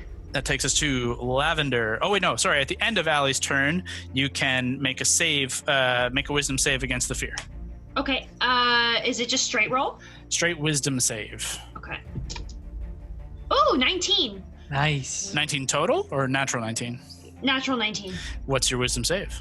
Wisdom is 1. Oh, no, 0. Sorry, 0. So 19. Unfortunately, that does not succeed. Oh. I'm sorry. Sucks. Shit. You have to roll a nat 20, Allie. Yeah, I'm really sorry about that. That sucks. That's okay. What does your ring do? Maybe check out that ring you had. It gives you advantage on, or no, it stops you from fear. Mm-hmm. Allows me to cast heroism. Mm-hmm. You have to use action. I mean, you have an action surge, but that you wouldn't have known that. This is I the wouldn't end have of your known turn. that. So, Yeah, it's the end of your turn regardless, but it's something that you can look for your next turn if you wanted to. But that takes us to Lavender. Same thing with Lavender. You are afraid down in this bottom corner, so you cannot move closer, but you have your full turn. By no means would I want to move closer. I'm gonna cast 3rd level fly just on myself. Okay. But first, Wild Magic Surge. Wait. Wild magic? Hell yeah. Okay. Come on, baby. Give me a 1. Evan, 2 ones. damn I it. do get my Tides of Chaos back. Yep. So We should change the rules on that. There we go. Any odd number. and then I'm going to fly. Oof. I kind of want to just fly right to that. I keep pointing at it. To 10 o'clock. I'm Stage left towards the rocks, towards the hole? over this way to glass, board. but yeah, wherever you're. Can you point somewhere, Kyle? Yeah, there. Yeah, but Wanna go not any as close further? to Scar. Kind of on the other side. That's not this card, just so you know. It's just Oh, This is just a I know. hole. That glass thing is. Yeah, this is just a hole. Sorry, Okay, you want to then go okay. further this way or this way? Between the 2 rocks. Or on this side? Further down. So where you're pointing earlier, yeah, that's perfect. Yeah, I just want to be hiding it there. I'm also going to cure wounds. You can't do the fly Or, and sorry. cure wounds. You can healing word. Healing word 1, right? Yeah, you could do a 1st level healing word. Oh yeah, that's what I meant. Okay. So I'm going to cast that. Sure. 1st level healing word. D4 plus 5. Right? So 1 plus 5. Fuck my life. Is it 7? 6. Hey. Yeah, and then so now you're at 7, yeah. And that's all I can do right now. Well, I'm sure, right? How much did you fly? You can fly 60. Yeah, she only moved, let's say 5, 10, 15, 20, 25. So do you want to I do want to go up. How high? You got 25 feet left? Or Not actually high. 35. Well, 25. Sounds good. 25 feet. Where's my concentration guy? There it is. You are concentrating on that. And I'm not going to do anything. You're just going to try and remember you're 25 feet in the air. I don't have little thingies. Copious notes. At the end of your turn, throw me a wisdom saving throw to see if you can shake fear. Come on, nat 20. It is not. It is simply not going to work. It was a 3 before I added anything. Unfortunately, you are still afraid of the beast. Yeah. Top of the turn, Valentine, you watch the storm roil even darker, and you see lightning begin to crackle even faster and get closer and closer to your space. All around the beast, you watch it, and around the base of the creature, you watch as sparks and spikes of glass begin to formulate Don't like this. Don't like around this. it. But nothing seems to immediately impact you. It is now your turn. Okay, it's my turn. I'm afraid, so I can't move closer. I just can't really see on this angle. Is there anyone right in front of him, or did Mary move away? Anyone right in front of him? So Mary is here now. Okay, You're here. The purple thing is my thing. I thought that was Your on Hexblade. someone else just eating. Yeah, this Okay. is Hexblade curse. There's Keith. Keith is right here, but he's in a little crystalline little thingy. Then I'm going to cast Fireball on this guy at level. Let's get up there. Let's go level. Maybe save those. Oh, I have a 6 now though. Hello. Let's do level 5 Fireball. Sure. As you fire off the fireball, I roll. Ooh, I rolled good. That is a 25 save. So saves. On Dex, damn. I rolled a 16. So yeah, it was. Oh shit, he's good. Pretty So good. yeah, it was an 18. So he'll take half of this. Yeah, but at 5th level, that's 10d6. So these are 4. Not great. 10, 13, 14. 4 more. 19. 24. Nice. 29. 30. 2 more. 35. 39. So half of 39. Ooh, wow. I'll give you the 20 on that. Thank you. Plus an extra. I don't know if this works. Let me just check out Hexblade's Curse. It says +5 to damage, but that might just be on other stuff. Let me I just think check. it's just on attack rolls. This doesn't count as an attack roll technically, I feel like that makes sense. but double check for me just to be sure. Hexblade's Curse. Against the cursed target, you gain a +5 to damage rolls. I still think I'm going to overstep DM rules, but I think it's only should be on attack rolls.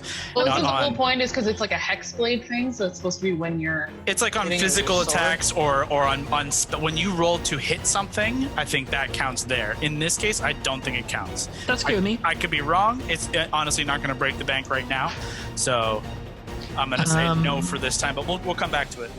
That sounds good. So then movement. Yeah, you're back here. You cannot move closer. Fuck. You are frightened. And you can't hold movement, can you? No, unfortunately. Uh, And I believe you were flying up 20 feet still.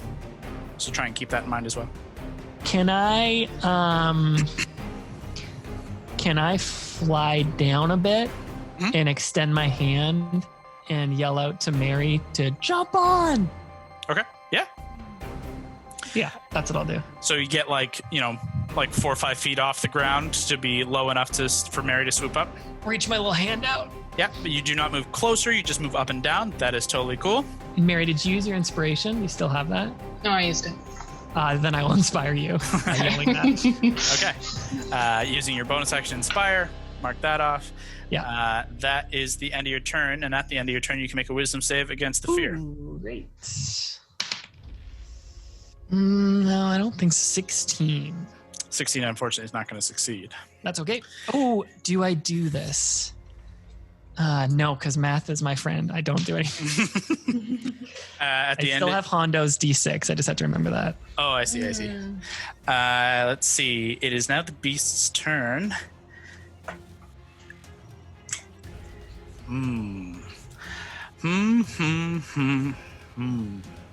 Qu'est-ce que c'est?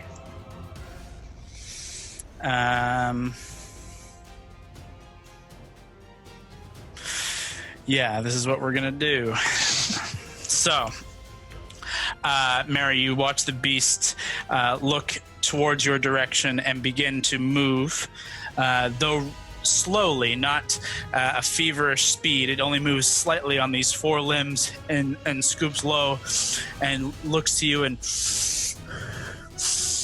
looks across the rest of your group. I have your scent now.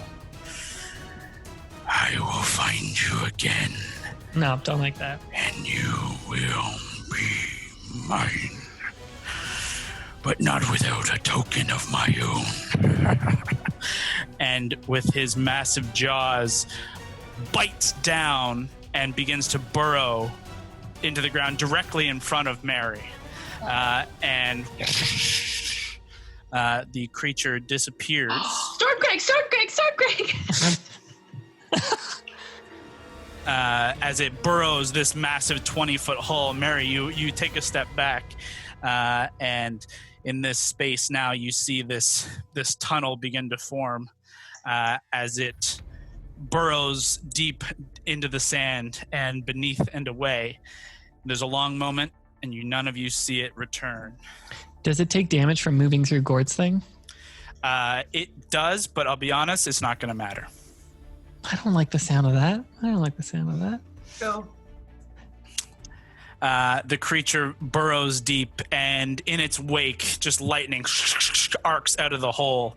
And Mary and Valentine, from your position, you can see the hole it leaves behind, and the kind of rim exterior are crystalline and glassed over by the movement of the creature. And where Keith once lay, he no longer lays. Where's our boy Keith? Mary, at the last moment, as you saw this massive beast dive into the sand, you saw within its maw Keith dragged beneath the sand, down and away alongside the beast. Are we still in combat right now? We're going to take a break as we end combat. And I'm going to reset camera. I'm going to get some more coffee, and we'll come back to deal with the damage. Oh my god. My morning show brain can't deal with this stress. Oh no. Don't worry, we'll rebuild them. There was just like a high-pitched scream in our song, but I thought it was Allie. We're back. I have coffee. I'm on camera. Let's rock. So, the storm above continues to rage, and you can see rain begins to strike. These heavy, fat dollops of rain begin to fall across your former campsite turned battlefield. And in the wake of battle, the fear of the creature fades, and you begin to assess the situation and try to come to terms with what it is that has happened and the beast that you have faced. What do you do?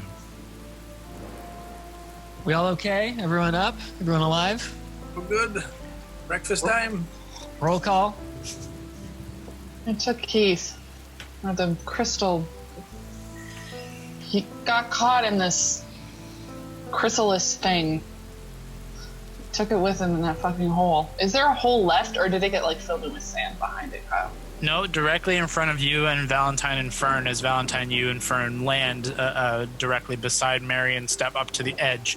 You can see, similar to the hole on the other side that Hondo would have seen, a near 20-foot wide, almost straight hole in the ground, and at its edge, and you can see just down into it, the walls of this kind of tunnel are this kind of bumpy, crystallized sand glass, and it seems to dive away and then in the direction it came from. You can see it kind of on an arc out that way. He said something about having other people down there. I think that there's a lot of shit going on down there. I mean, that may be our destination. I think you're right. And I think maybe that thing, if it's a collector, would have this relic we're looking for. Look, we all look like shit. Let's get our armor on. Let's take a breather. Yeah, it might come back any second, so why don't we just get our armor on quick? But I think taking a breather is good too. I could rest for a sec. I'm starving, Hondo. I think you should make breakfast. It will be done. Can I cure wounds? Yeah. You can probably. We're gonna try to take a short rest, I think. Okay. Just save the spells. So, in this instance, I'm not going to allow a short rest for this purpose. Okay. You just had a long rest. You've just woken up. So you can rest in terms of not continuing a journey, but in terms of a short rest to regain abilities, if you wanted to attain that short rest, it will not be a single hour. It would be 3. 3 hours? Okay, so never mind. We're not rolling head tie. Just based purely on the fact that it's like you wake up from a full night's sleep and then try and go back to sleep for another hour. I mean, okay, I can do that. Yes, I understand, but this is, there are mechanics frequently in a game that if you wanted to take a short rest immediately, it will be an extended rest of proper healing. And yes, you can do the short rest. All of your stuff comes back in the healing dice, hit dice, whatever, but it will be an extended short rest. Sorry. Okay, so we. Fuck. Okay, well, let's just at least get all our shit together. Chisel all our crap out of that crystal stuff. maybe while they're doing that, I'm just going to fly Fern and I down into this hole. Sure. And just like, I kind of want to track it. I just kind of want to see, like, is it going in a direction? Is this something we could follow underground? Sure. In the first few minutes, it is easy enough for everyone to put their armor on. It takes 5 minutes of time to arm yourselves and gather your equipment. But Valentine and Fern drop down into the tunnel that you and Mary were nearest to. You see it's like a steep kind of ramp down, and it dives down about 10 feet and then ramps out towards, and you actually follow it, and you can see a shaft of light come down where it connects to the initial tunnel that it erupted out of. Mm-hmm. And if you want to make a survival check as you reach this point, you can make a survival check. Fern has advantage on its perception checks on hearing or smell. So yeah, I guess it's survival for like tracking it though. Mm-hmm. 8 plus 5 is 13. Okay. If you want, Fern can make a perception check as well. Sure. It'll just be different results of what it is Fern learns. Okay, Fern got way better than that. Fern got 20. Okay. For perception, and I got like, what did I say? I think 13. Yeah. So it is clear to you as you dismount Fern and you kind of begin looking around the base that this tunnel from where it took Keith and dove down into the sand and where it had initially come up and these two tunnels meet, you can see the tunnel does continue far and away beyond your dark vision. It seems like a singular pathway, and goes. It continues far away as far as you can see, and along the line of this tunnel, given the light that's kind of spilling in from above and from Heartbreaker, you can see the entirety of this tunnel bears that same glassy kind of walled exterior, and you can tell that the creature returned down this tunnel and seemed to take a singular path in and out.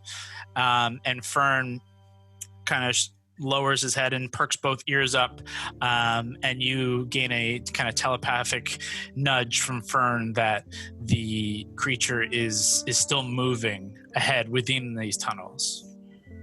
Okay. Fuck, I just had an idea. Okay, I'll just pop back up then.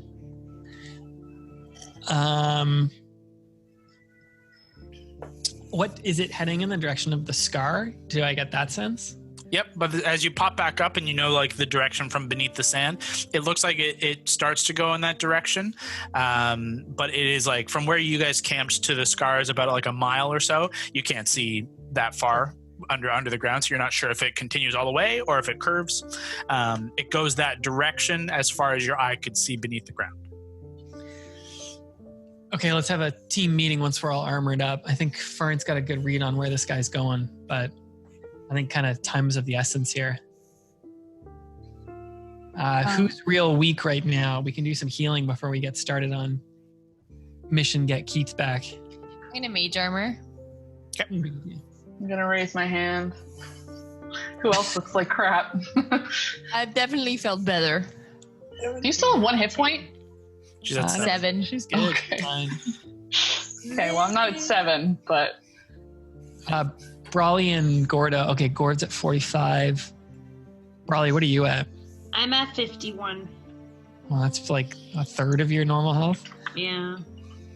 Maybe a combo of 21? Jesus. Okay, maybe some combos of like healing spirit and some heals would be good here. yeah. We could always heal just a bit, get close, see if we can find this thing's den, have a quick little rest, heal up, prepare a battle, and then go try and feed this a battle. Yeah, I have a few thoughts. If we send... I don't like the idea of going in this tunnel. That just seems like... Same. It seems awful. However, if we can send either Fern or Jamichael through the tunnel, and just try to keep pace directly above them because they can fly through it. I don't know how that shit works with you guys, but if they can follow the tunnel and we'll just try to be directly, however many feet on the surface of the sand, maybe that's how we can track it and actually move pretty quickly. Because if everything's glassy and shitty down there, we're not going to be able to move fast. And it seems like I don't want to put us in the barrel of something. I think that's a great idea. I think it's a really, really good idea. And potentially, we don't know how long this is going to be in terms of walking. We can, anyone who really, really needs it, might be able to try to if this ends up being a half day's travel, maybe one of us could try to rest while on the carpet.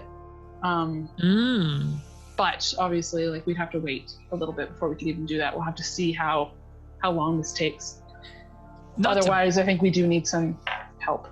Not to brag, I might have just got lucky. I'm a pretty lucky guy. I didn't get touched in that fight. And Fern and I were flying. There was this moment where it kind of glanced over the battlefield as if, I don't know if it was trying to find me or something. That's just something to keep in mind. Maybe flying is our best bet. The lightning terrified me. It seemed like it was summoning a storm, and, Hondo's had experience where he was flying on the carpet, a month ago in this desert, and he almost got struck by lightning. So there's fear here, but maybe an aerial assault on this thing in the future might be a good bet. I also tried to heal wound on Keith, and I know that I am new to this whole bard thing, but nothing happened, and I don't think that it was me. Well, you're new to this, and I'm a very fast learner, and I'm extremely proficient in everything I do. Yeah, well, some people like to brag a lot, so. The crystal thing he was in was really fucking odd. Maybe that disrupted it somehow. Maybe he couldn't hear you. Yeah, it could be combo of those. In terms of flying, we have the carpet. Gordo can beast shape. Lav and I can polymorph in a worst case scenario. I can also take someone on Fern if we want to fly like that. But I love your plan, Mary. Maybe having Jamichael in the tunnel. No offense, Hondo, but you barely seem to like Jamichael. I kind of like Fern, so maybe you should send him through there. And admittedly, Fern is a little more useful in a fight. No offense. Jamichael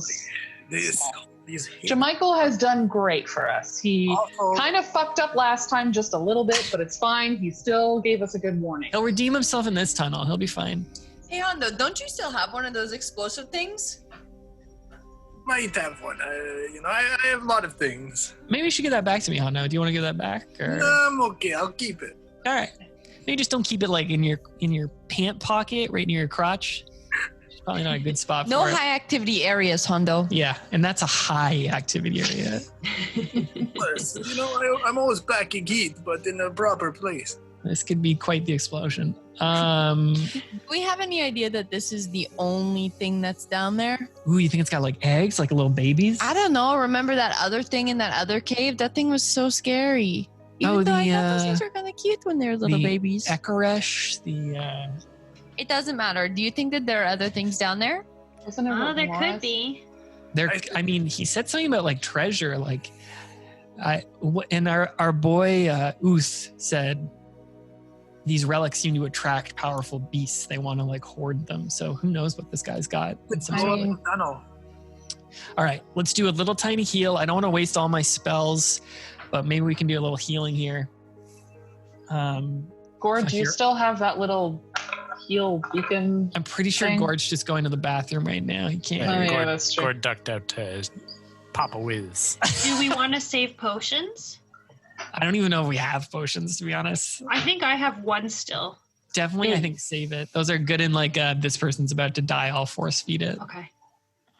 I do want to, before you guys go into the healing process, the thought of traveling, having a familiar travel beneath ground while you travel above ground, definitely possible. However, you guys are well aware of restrictions between communication at distance, and communicating and traveling will make a slow travel pace.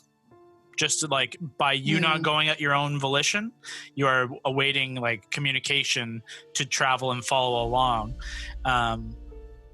It will be a slow paced travel. It will not be fast.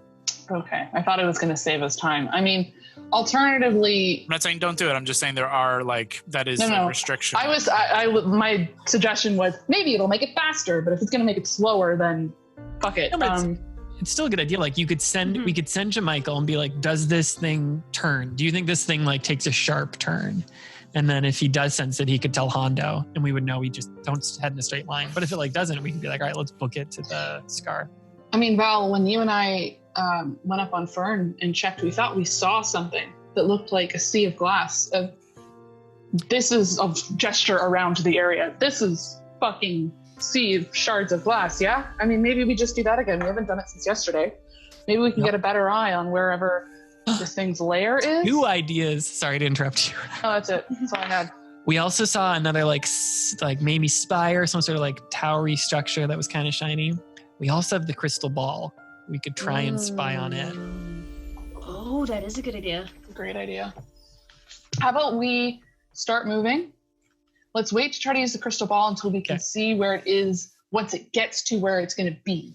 So then we have an idea of what's going on there, as opposed to just it's moving in a tunnel. Yeah, that's a good point. This thing has our scent, but it didn't like when we were up in the air. Now that the storm isn't as strong as before, should we take the carpet and Fern and do all these things? Well, that's a good point. I think it grabbed, well, who knows? It was kind of vague and it was scary, but it seemed to say like, I have yours. Do you feel like it was directed at you, Mary, or was it like a group? It could have been a group thing, but I mean, Hondo and I were the only ones right on it. Like maybe, here's my ideas. Hondo cleans himself and then he has a new scent because he doesn't smell like garbage. Mary dirties herself. She now smells like garbage, new scent. But then you'd smell like Hondo. It'd be very confusing. But like, what if we tried to scent you guys? Okay, I mean... Start rolling around, Mary! Rolling, but it's just sand and glass. I feel like I already smell like desert. If there's something alternative, fuck it. Who has that gross perfume you wear sometimes, Val? Is that an option? I prestidigitation. Fancy parties? That's my natural. That's my pheromones. That's not like perfume. All right. I'll prestidigitation both of them into the sweet scent of lavender. Oh, that's cute. For an hour. That's adorable. For an hour? That's kind of cute. Well, you can do it right before, too. That might work. That's great. And yourself. This is weirdly nice. I like this. Okay. Well, okay, we need to... I look like shit. I hate asking for help here, but I'm not going to be able to fight this thing again unless I take a rest or something. I have one more quick question. Who actually hit this thing? Because I didn't hit that thing at all. I was just running the whole time, and then I was getting ready to hit, and then I became the big thing, and then it hit me again. Oh my god, I hate becoming that big thing. I hit it, but it doesn't like... my regular arrows did nothing, and my fucking cool-ass dragon sword also did garbage. Put it away and pull out. So not a dragon. No, I don't think it's a dragon. If you hit it with magic, I was hitting it with magic, and it was taking damage, so magic works. Okay. Yeah, most things seemed okay. Obviously, lightning's not going to work, but yeah, Stormcraig's out. I mean, it could take damage. It's just when I hit it too, when I got right to it and was using my sword, it fucking hurt to hit that thing. So yeah, it seemed to like spark you every time you tried to hit it. Oh god, I did not. My hair is still sticking up. I think we just treat this thing like Raymond and just stay back and just fireball the hell out of it. Well, if we could try and get aerial on it, try and like shoot it from above and not spread out. We did a good job in the fight against Null when we kind of spread out and just tried to hide behind things and shoot it. Things. Hondo, I do think maybe if you got inside it somehow, like if you let it swallow you whole, or maybe climbed up its rectum. Okay, we're wasting time. What's next? All right, I'm going to heal some of you, and then we're going to go fucking chase this thing and get our boy Keith back. And then we can potentially retroactively, if we have to move on. Gord, are you back? Say Gord's doing something. Are you taking a dump? He's peeing on himself. He's taking his morning constitutional. So, what kind of spells do I got here for y'all? I got a shitload of firsts. Okay, I'm going to use a second level cure wounds on... Gord is back, by the way. Oh, tight. Maybe we might need a healing spirit to heal you and some other peeps because everyone's real low. And what is healing spirit? It's like Essentially, it's 10d6 that you can use in a minute to anybody who wants to use it. so. Gord, you can if you care to use that, you can decide who deserves your d6s. You included, 10 of them. I will cast from the lowest up a Cure Wounds level 2 on Lav. Cure Wounds. So let's see, what do we got? D8. I can cast Healing Spirit too, and then kind of share it around. That's perfect. Yeah, I think that's a great idea. Oh man, so 9 plus 5 is 14. And I'll use another one on you, level 2. Ooh, 8 plus 6 plus 5, so 14, 19. And that's all I'm going to do for you. Oh, you're really close. 40 out of 50, baby. Gord, you get to decide who gets how many of your D6s. Leah is really fucking... Sorry, Mary is really fucking low. Brawley, what was yours again? I'm 51. 51. Hondo, I think we should just leave you as is. You're pretty good. Discrimination. I don't get it. I will healing or cure wounds level 2 Mary. Fuck it. I'll level 3 Mary. Cure wounds level 3. Okay. Okay. Another D8. 5 and 3 is 8. And 4 is 12 plus 5 is 17. 17. Thank You got you. 17 back.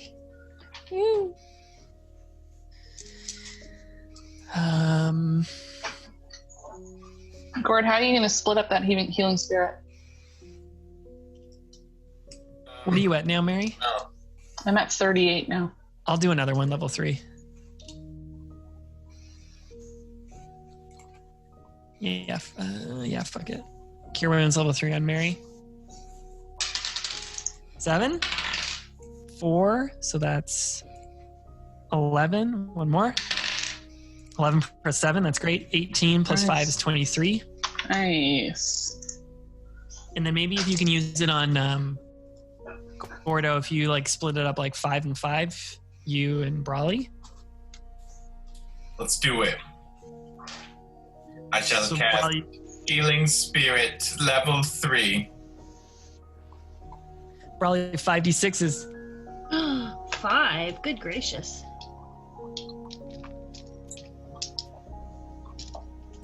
Okay. We just got to make sure we don't get caught on the ground in that lightning shit, because that really hurt.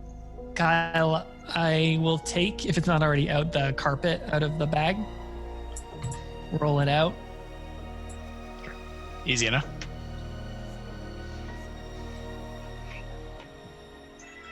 So what? Only 4 of us can fit on the carpet. Mm-hmm. There's 6 of us. Val, you can be on Fern. 2 people can technically ride Fern comfortably. So that could be enough. That's 6, right? There's 6 of us. Yeah. Of a journey do we have? We don't know. Yeah, you're not Here. 100%. Turn into a camel. We know Oh. that flying... Yeah, you can do whatever you want. We know that flying is fast and seem to not... I don't know if we could track things that are on the ground, but we can do whatever we want. You got multiple. Here, Val, why don't go take a look. Go up, get up high, see how far we are from this weird city. What do you say, Fern? And I'll jump on Fern and we'll go up. You fly Unless, high. is it still thundering like crazy? It's not thundering like crazy, but it's still dark clouds above you guys. The storm has dissipated, but not gone. Did it seem like it was getting more intense when the thing was here, and then when it left, it started to like quiet down a bit? Absolutely. Yeah, it seemed to coincide with the creature's arrival and departure. That makes it a Then, little yeah, I'll easier to still- track. I'll still go up. Okay. You need to get pretty good height, and especially being cautious to avoid the storm. Oliver, get out of here. You fly up and throw me a perception check. really good. 15 plus 13 is 28. 28. You can see in the distance as you're careful not to approach the dark storm clouds above too closely, but you can make out a larger storm to the northeast, or technically more to to the northwest. Mm-hmm. More to your direct west and slightly north. From this height advantage, you can see the northern edge of the scar, and you're close on the western tip of it, or eastern tip, sorry, Jesus. You're on the eastern tip of the scar. And which is to our west. Yes, exactly. See, it fucks with you. But you can see this massive storm that seems to be perpetually sitting over the northern edge of the scar, just north of the scar. And with a 28, you can pinpoint that it's a fair ways. It's difficult to judge the actual distance, but it's far. But you can see this kind of glint of a glassy expanse beneath the storm clouds, and you can see the lightning as it strikes down. You can see it kind of refracting through some glassy structure. Oliver, I'm going to kick you out of here. Oliver is a cat, by the way. It's not a child for any listeners who can't. I'll fly back down and just tell the party. Okay, I think I got a good bead on where this guy is. He's near the scar. Just so you guys know, and I'll look at Gord and I'll look at Brawley. Yesterday, when Gord left camp for a bit, he was sleepwalking. We got close to the scar. And you remember when that weird stuff happened? We should just be careful when we get close to the scar. It seemed like something fell over Brawley and Gord. And I saw this weird hand thing. I don't know if I told you guys that. I don't know if it was like a nightmare, but this weird like spooky, almost like misty hand was like crawling out of the scar and then peeled back. So there's some weird shit going on. Yeah, there's definitely something going on. Yeah. Okay, well, let's, you're right. I think getting aerial is going to be the best. And if you think you know where we're going, we should just try to fucking motor. Let's see how long it takes. Admittedly, if it ends up taking a while, I wouldn't mind just sitting and trying to get my shit together. I still have some holes, and I'll like poke at a few spots. I could probably use some stitches. You should brush your hair too. It doesn't look great right now. It keeps popping up. It's so fucking dry and staticky in here. I got a frizz thing in my bag. I'll show you later. I made it myself. All right, let's go. Who wants to ride on Fern with me? Take Alana. She doesn't have Keith right now. Yeah, sure. Totally. So for my clarification, you guys are flying towards this storm and potential sea of glass that you saw in the distance. That's the plan? Fly? Did that line up with the direction that the tunnel looked like it was going? The tunnel was headed more to the west directly. This would be far north of that, but still west. Would it have to go like around the scar potentially? Like, is the scar between us and that area? You guys are on the eastern tip of the scar, so like you would have to go west and then up and around. So it would be like more, if you were to fly direct, it's like a northwest direction. So yes, like. So it's possible that it just was going around the scar. Absolutely. Okay, well maybe. Do we want to take 10 minutes and see how far Jamichael can get underground first? Just so we make sure that we're not fucking ourselves and going in the wrong direction? We can do both. You know that communication with Jamichael is only within 100 feet. What's that I mean? He could go and then come back.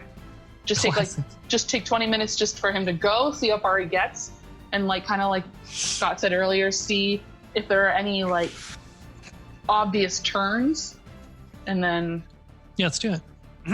Just take 20 minutes, 10 minutes each direction. Hondo, do you mind sending your friend out? I will send you Michael. Okay. Using the Eagle Lord's glove, you summon your eagle companion, and you give it what command? Jamichael, track this tunnel as far as you can and come back and report what you have seen. Or don't tell him to go the whole way. As far as you can go. Okay. As far as you can go. Oh, fuck. He dives down into the tunnel, and for a relatively short period of time, you can sense through him that the tunnel begins to stretch, and you can watch through his eyes as he darts through the darkness. But then he very quickly, because the eagle's very fast, leaves your perceptive range. And you guys wait for 10 minutes. I'll look at Lav. I'm just drawing in my notebook. Just drawing that scary thing. And Jamichael, like, dropped a feather on his way out, so I grabbed it and put it in there as a bookmark. Oh. He's not coming back, guys. That guy's not coming back. I know my Jamichael. Maybe you should get on. But you just told him to keep going. What if it takes him 3 hours? 20 minutes.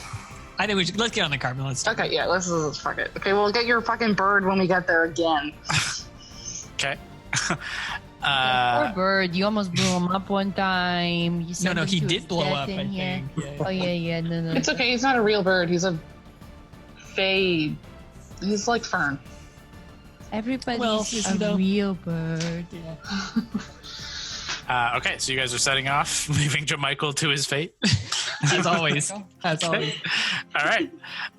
Forget that idea. Moving forward.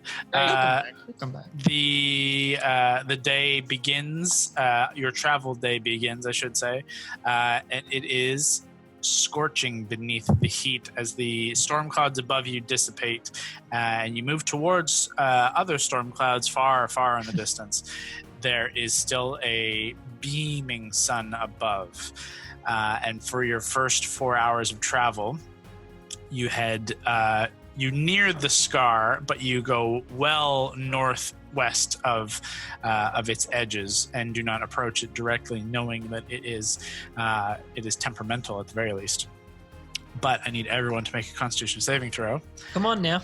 under the heat of the day.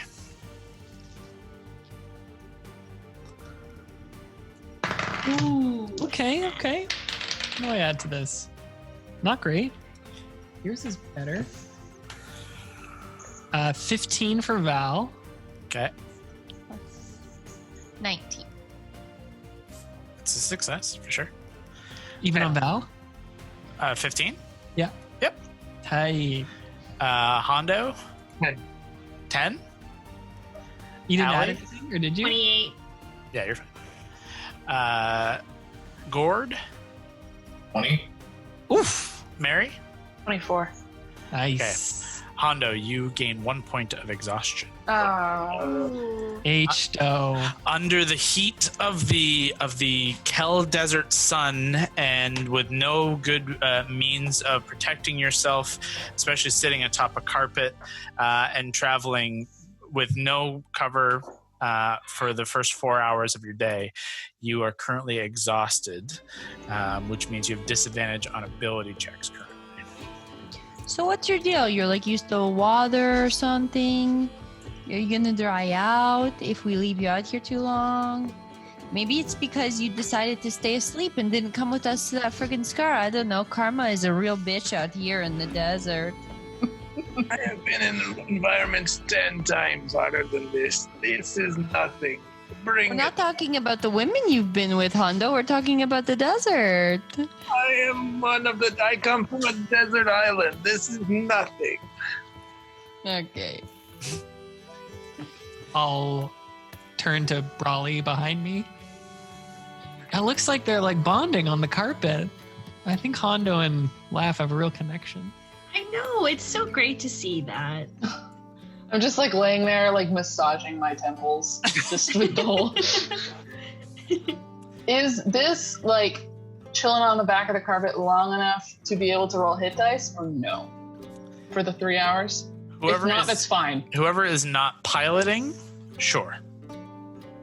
I would say I'm not piloting. Would that work? Typically it's Hondo who is driving the carpet. So if Hondo is driving, Lavender, Gord, and Mary could take a short, while Brawley could do the same, but Val could not. Do it, Brawley. You're driving. But for Hondo and for Valentine, I'd like you guys to give me survival checks. Where's the exhaustion? During Under this? conditions. Yeah, it's under conditions up under on the top right side of your character sheet, I believe. Yeah. Yeah, so exhaustion. During the ride, because Hondo's exhausted, I use prestidigitation on him and I chill his clothing. Cool. Ooh, that's nice. It's a very, very cooling moment, and it slowly over the period of time begins to fade. But it is a nice refreshment away from the heat of the day. But I wouldn't know what's going. I'm just suddenly like You're suddenly cold, but like comfortable because you're not. You're resistant It's to too cold now. anyone else so cold. It's a little nippy here. You are a weird piece of being. Okay, yeah.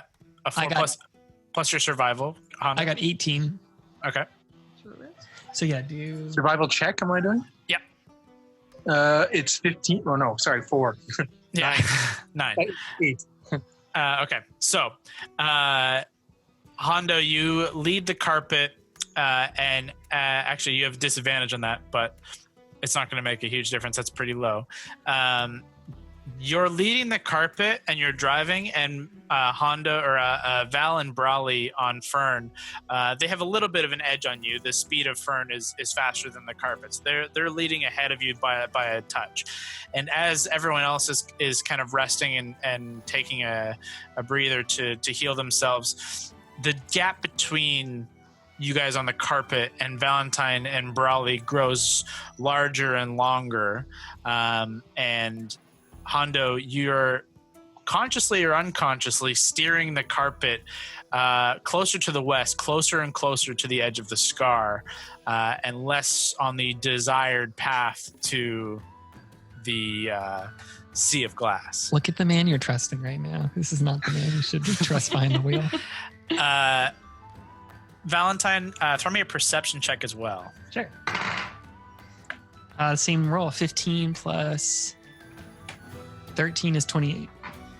You notice by the 4-hour mark of this travel that you can make out the carpet, but they're not close to you. They are edging towards the scar. They're a couple hundred feet from you, but you can still make them out almost in a bit of almost lost within the heat waves.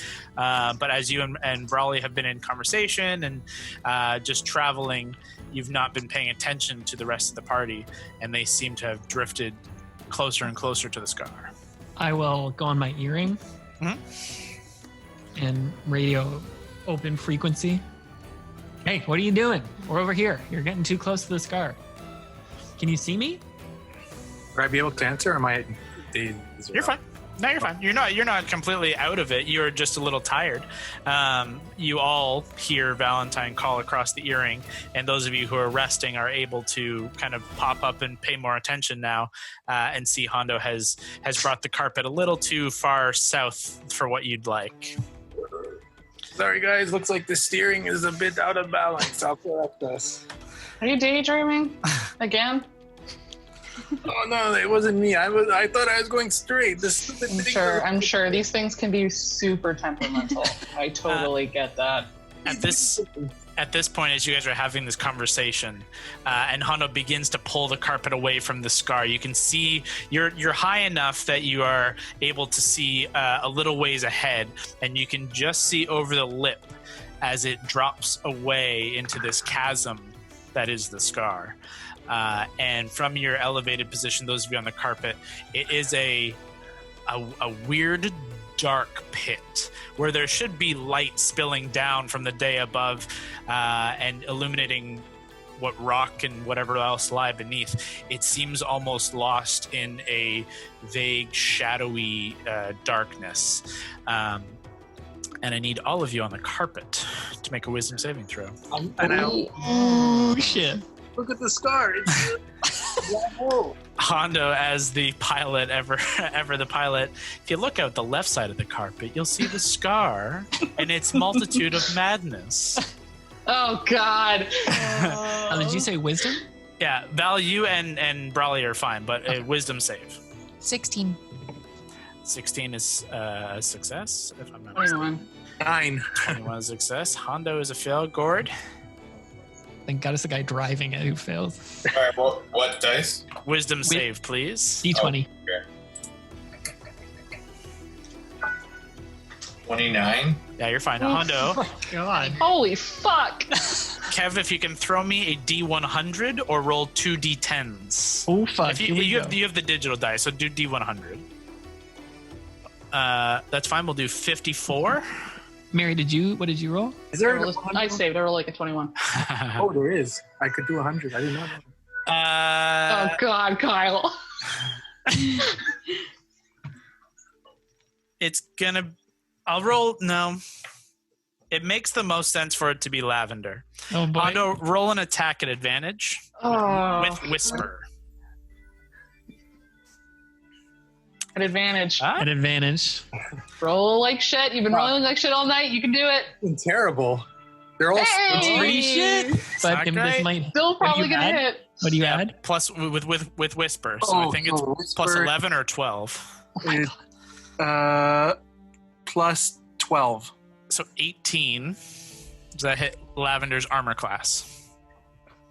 17. Oh. So Kevin, I need you to roll damage for Whisper. That is 3d4 and your sneak attack of 5d6. There's no chaos thing you could do here? Or could Oh, that yeah, work here? Could Well, I it's be kind of a tied to? surprise that I'm Well, it's It's- armor class. It's also, yeah, I mean, it's kind of also just like a surprise attack that you wouldn't have the time to even react. Oh, Okay, it's not bad. to- It's not bad. plus what? Plus 6 or 7. It is plus 7. So Lavender, as you and the rest of the party are kind of looking off into the scar, out of the side of your eye, you just see Hondo drawing Whisper from its sheath, and in a flash, jams it into your jugular. You take 33 Yeah, what was it? plus 7, Kev? 33, yep. 33 points of damage.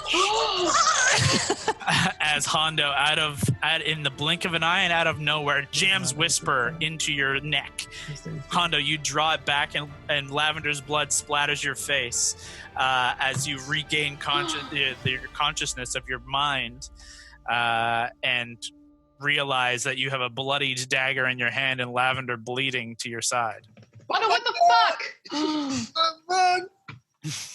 I don't know what happened. I like reach up and like put my hand on the side of her throat. What the fuck did you do? I was driving. Okay, Inside Driving a check. dagger into my neck. I cast Cure Wounds. Oh, okay. Fucking right, you do. What level? 2. Highest level you have, please. That's the highest he's got. So 2d8 plus 3, Kev. He rolls them, are you? Yeah. Yeah, Lavender, you're not bleeding to death like if you actually got stabbed in the jugular, but it doesn't feel good. Oh, it's not good at all. Ooh. Well, you add to that though, so 4 plus. What's your? I think it's a 7 total. Okay, you got 7 back. Oh God. Hondo, your charisma is 3, right? Yeah, like a 16. Yeah. We're just like all covered in blood now. Oh my god. Yeah, as Lavender's just turning and. Instantly cast vicious mockery on him. All right. Means, Hondo, you unleash a string. I unleash a string of insults, lash with subtle enchantments at you within range, and it targets you. Obviously, you're sitting right fucking beside me. Stab me in the neck, and you Must succeed in a ways. must succeed on a wisdom thing, but basically you're just like howling, laughing, cackling, and rolling around. Oh wait, oh no, that's this one is something you else. make fun of him and it hurts him mentally. Oh yeah, I make fun of you and it hurts you mentally. Well, I mean, he's driving the carpet, so it's probably good you didn't do Crown of Madness or Yeah. something. I really Yeah, what if Tasha's hideous laughter? Tasha's Suddenly the hideous laughter, carpet that's what it goes is, yeah. down. So Kev, roll a wisdom save. I said I was sorry. 2 of these? Yeah. Ooh, that's good. Oh, I don't want it to be good. That's decent. 5 total. I think he saved though. You save this, you'll take My half. wisdom saving throw I have to check. That's right. Plus 2, so 18. Oh yeah, you save. You'll take. You still feel the subtle hurt of the words. What is it you say? It was 4 plus 5, or 1 plus 4, so it's 5. 5 damage. Reduced to 2. Did you Reduce use it a to- calculator? Budget No, I 2. tried to see if it was other damage. Yes. Yeah, I you just say- take 2. I just say, Hondo the Blue, you're going to have blue balls for the rest of your life if you don't fix this. Mark my words. I feel a pain internal that I think I can describe. That's called your heart. You've never used it before. It's called regret, Hondo. I feel awful. And then I just vomit off the ground. Oh, yeah. Fuck. Back on Yeah. Fern. Okay, get us over there, Hondo. Fucking steer. You are able to redirect as the cacophony of activity erupts around you,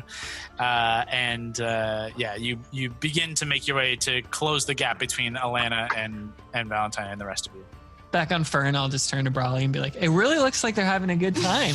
I know. I'm kind of jealous that they're all there. That seems I like missed the them fun already. carpet. Yeah. No. You lucked out getting on this one. Should be No, over all there. I've been doing is just braiding Fern's tail. Oh, he likes that. Is he throwing up? You guys watch as you slow Fern's fly just so they can catch up, and you watch just a fucking shit show catch up to you. It doesn't seem quite as much fun as you guys had seen from afar. There's a lot of fluids on that. Wait, It's not is someone bleeding? That might be vomit. Maybe Yeah, it's Hondo blood. stabbed Lavender. What? Don't go to the. Get on this side. Stay on my right wing. You recorrect, and you still have quite a bit of travel to do the rest of your day. So your journey continues. However, you will need to take a short rest at this point you'll need to take a break. You don't need to take a short rest if you don't want to, but you need to take a break for yourselves just to get some water, and for Fern to take a break from flying. So you take a short break. If you want to take a short rest, you can do that now. Let me know. Otherwise, you continue on within 15 minutes or so. I'll take a short rest. So, you could heal. I'm going to do Because that. the other Yeah, thing my- I was gonna say too, if you guys wanted to, Val, if you wanted to go on, I can Oh, yeah. maybe ride Fern while you heal. We'll switch. That's good. That might be a better idea, just so we save that time. We should still Yeah. obviously we need to stop for a little bit, but same thing, Lavender can kind of do what we did earlier if Yep. she needs to. Let's we do don't that. know. We don't know how long it's going to take to get there. Maybe we have to get there and wait a little bit if you guys need enough time. But So you're going to continue on and swap who's taking a short rest on the way back. That's totally cool. But it will take another 4 hours of travel, and you will not reach your destination by the end. You will need to settle in, and you can feel that you know you're closer, but your travel did not reach your goal quite by the end of the day. However, over the day's travel, I need everyone to make a Constitution saving throw, and I need Valentine and Hondo to throw a survival check. And Kev, your survival is at disadvantage. That's 17. Is that your con save, Kev? That was my first one. Okay, so that's a fail. No, I don't. And now I have to do the other one? So yeah, Kev, you are exhausted by 2 points. Oh, And you were going to throw a survival check, but it's at disadvantage. So roll again.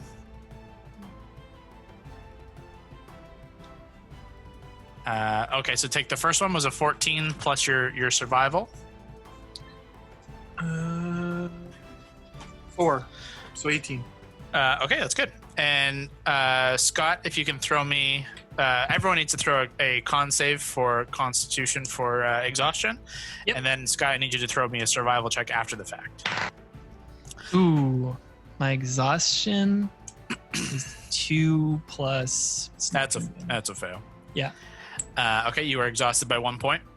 So now I'll roll disadvantage on this survival check. That is correct. Okay. Allie's con save? Wait, 7. Actually, I'm sorry. Scott, you don't roll that because Allie's driving. I'm driving. So, Allie, you roll the survival check, just straight roll. Okay. But Val, you are still unfortunately exhausted. And by that's 1 point. in status. Where's Should be status? conditions top right. Oh, yeah.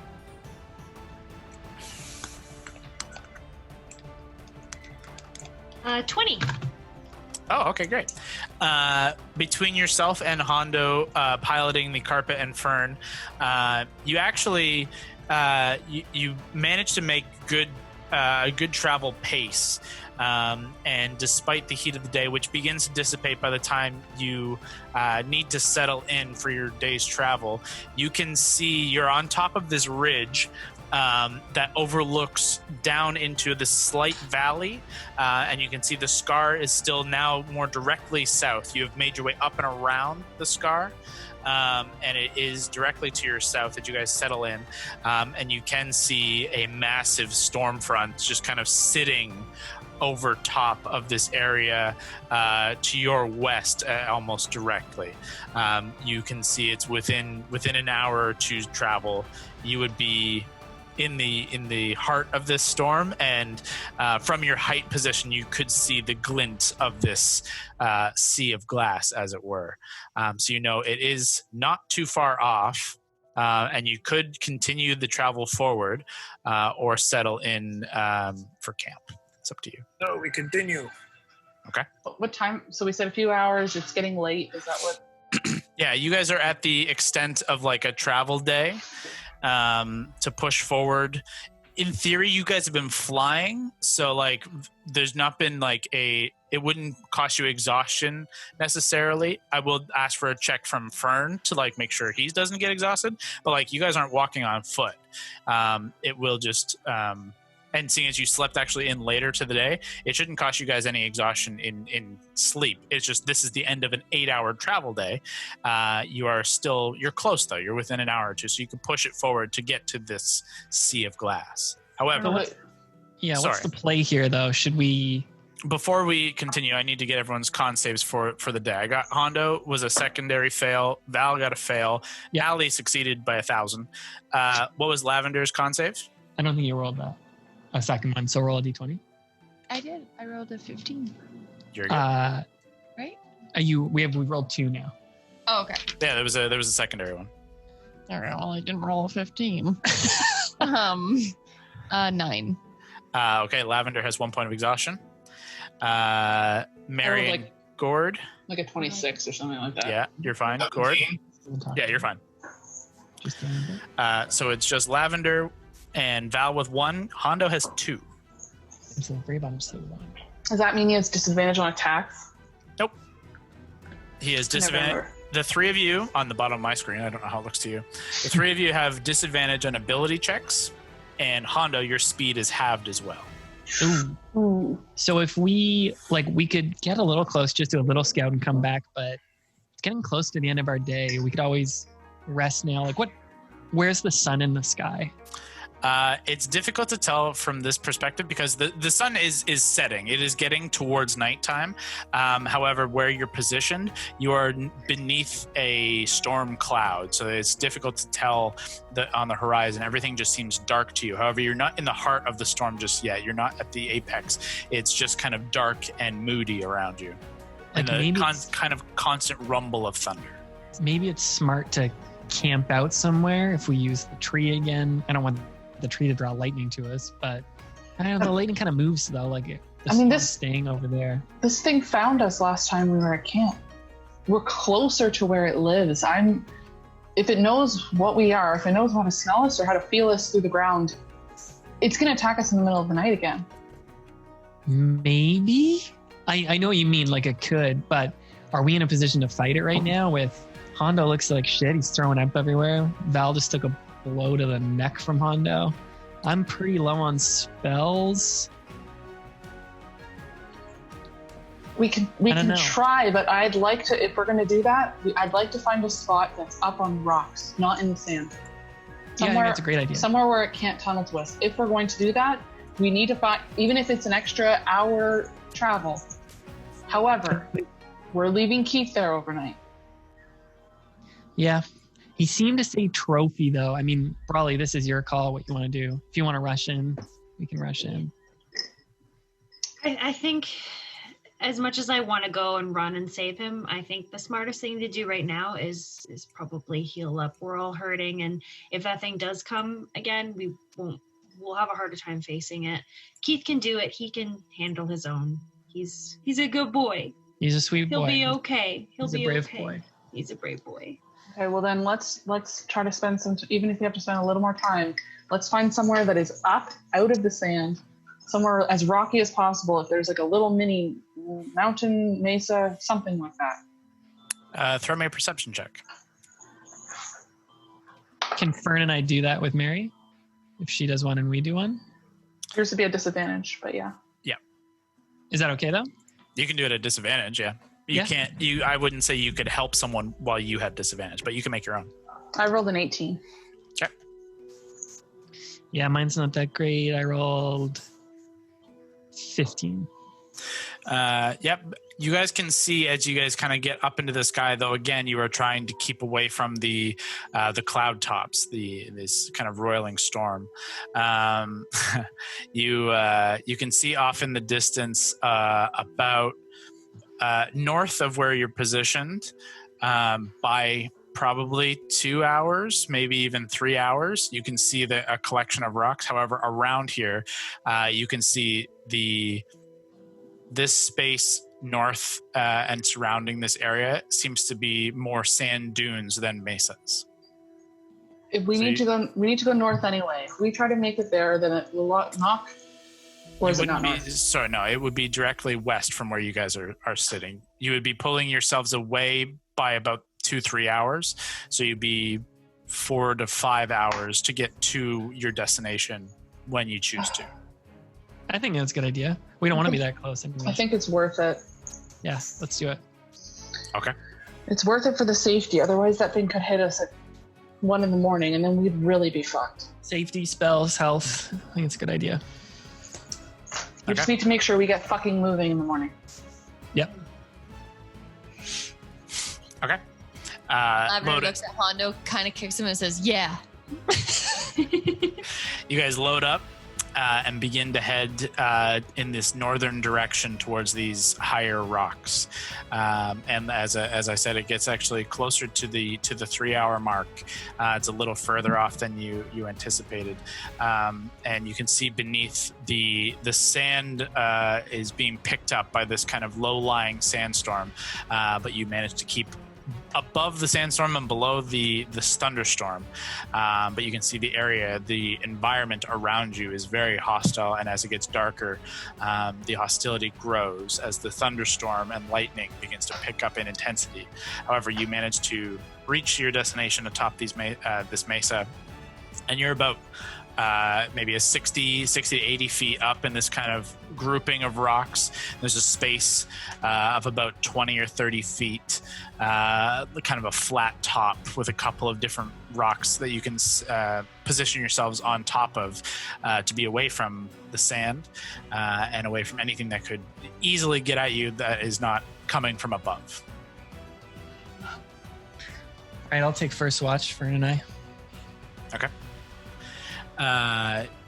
As everyone begins to settle in, the storm around the area begins to kind of rage. And as Valentine, you take your first watch, you are inundated beneath a heavy rain.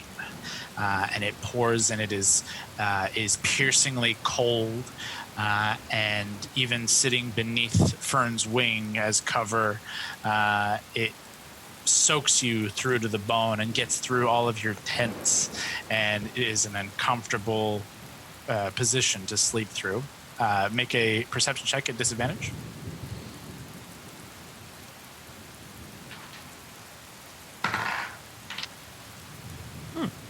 Hmm. 9 plus 13 is 22. Okay. Keeping your eyes to the sky, specifically knowing that is the main target that you would be attacked from should anything come down.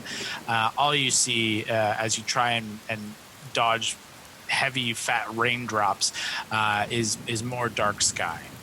Though it is constantly illuminated by lightning and these claps of thunder that constantly shock you, nothing seems to make any aggressive move that you've taken a stable and safe position, despite it being kind of uncomfortable. One thing you note as you are watching over the sand, you see the concentration of lightning around towards where this potential sea of glass location was.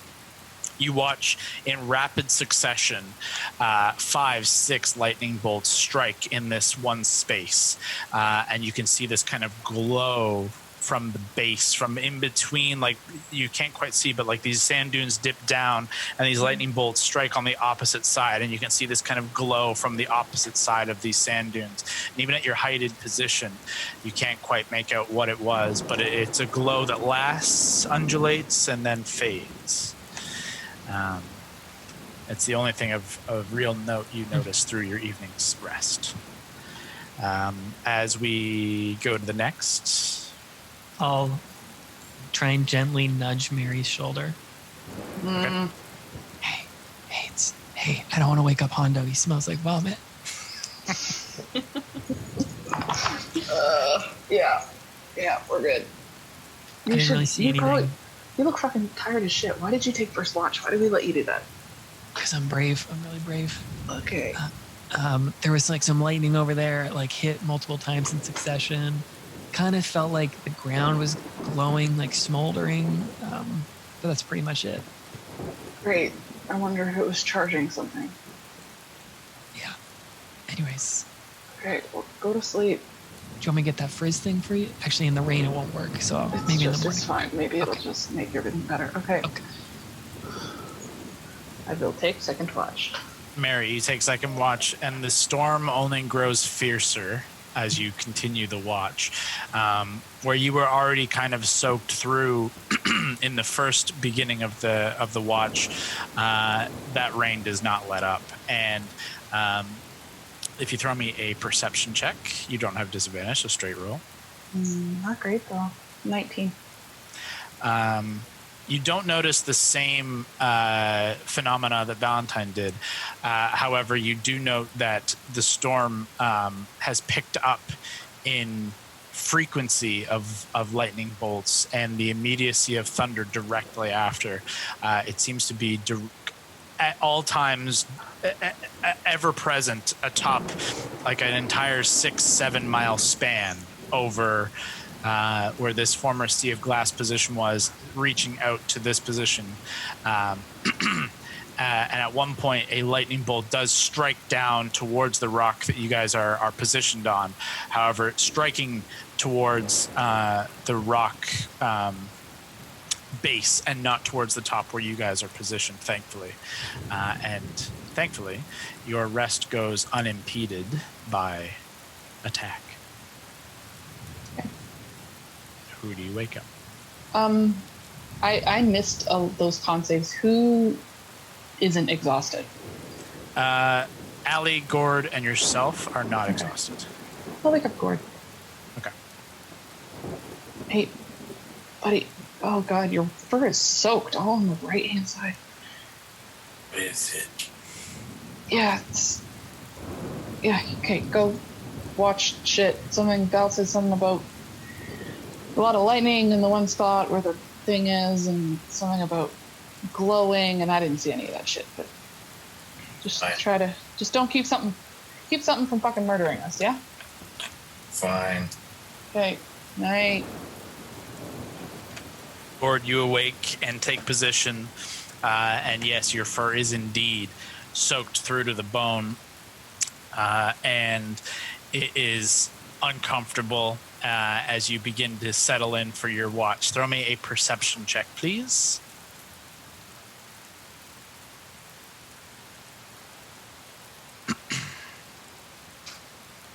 $27. Ooh, there you go. Nice. Gord, with your impressive dark vision and your just like constant ever watchful cat eyes, you watch across the desert, and you see beneath each lightning strike, you can see shifting within the sand, whether it's a sandstorm in movement or individual creatures of some kind. There is a constant movement atop the sand dunes, and a constant movement of lightning striking at the the place where this sea of glass potentially exists. And you can also see with that perception check, once more multiple lightning strikes strike down, and in their wake there is this kind of undulation, and you can see kind of growing up over the edge of one sand dune, this tall spire of glass kind of grows up and over the edge. You can see it's kind of crackling on its edges with arcing energy, and then it slowly fades away. Its purpose unknown, but it is interesting nonetheless. Thankfully, however, your final watch goes without action. However, the exposure to the storm was significant and your rest was uneasy. I do need everyone once again to make Constitution saving throws to avoid exhaustion.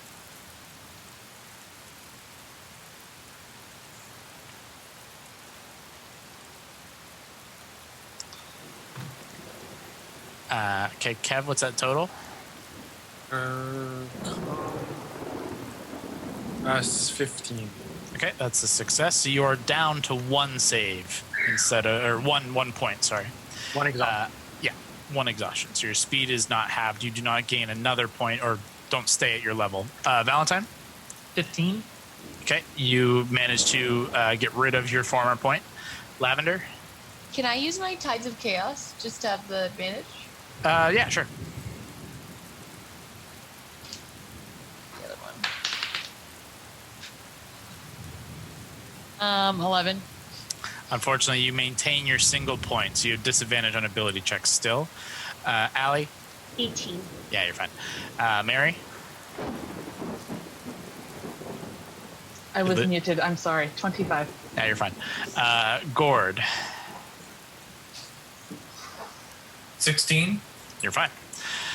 So the only one, Lavender and Hondo still have 1 point of exhaustion that is going to carry through the day as you guys begin to continue your day's events. How's the nose? Man, my allergies are murdering me. I look like if I took this, I'd be like dripping blood. We're all good. Ooh. All good. Oh, great. Just in game, someone just needs to headbutt you and break your nose, and then it'll make sense. Yeah. Maybe it's a little foreshadowing. Who knows? Yeah. You ever see those videos for surgery when people put those things up there and then they like pull them out and they're like giant? Yeah. Gross. No, but that sounds Disgusting. scary. Did we get a long rest though? Long rest achieved. Everyone is fully rested, health back, and thankfully, even those of you who are exhausted are not more so.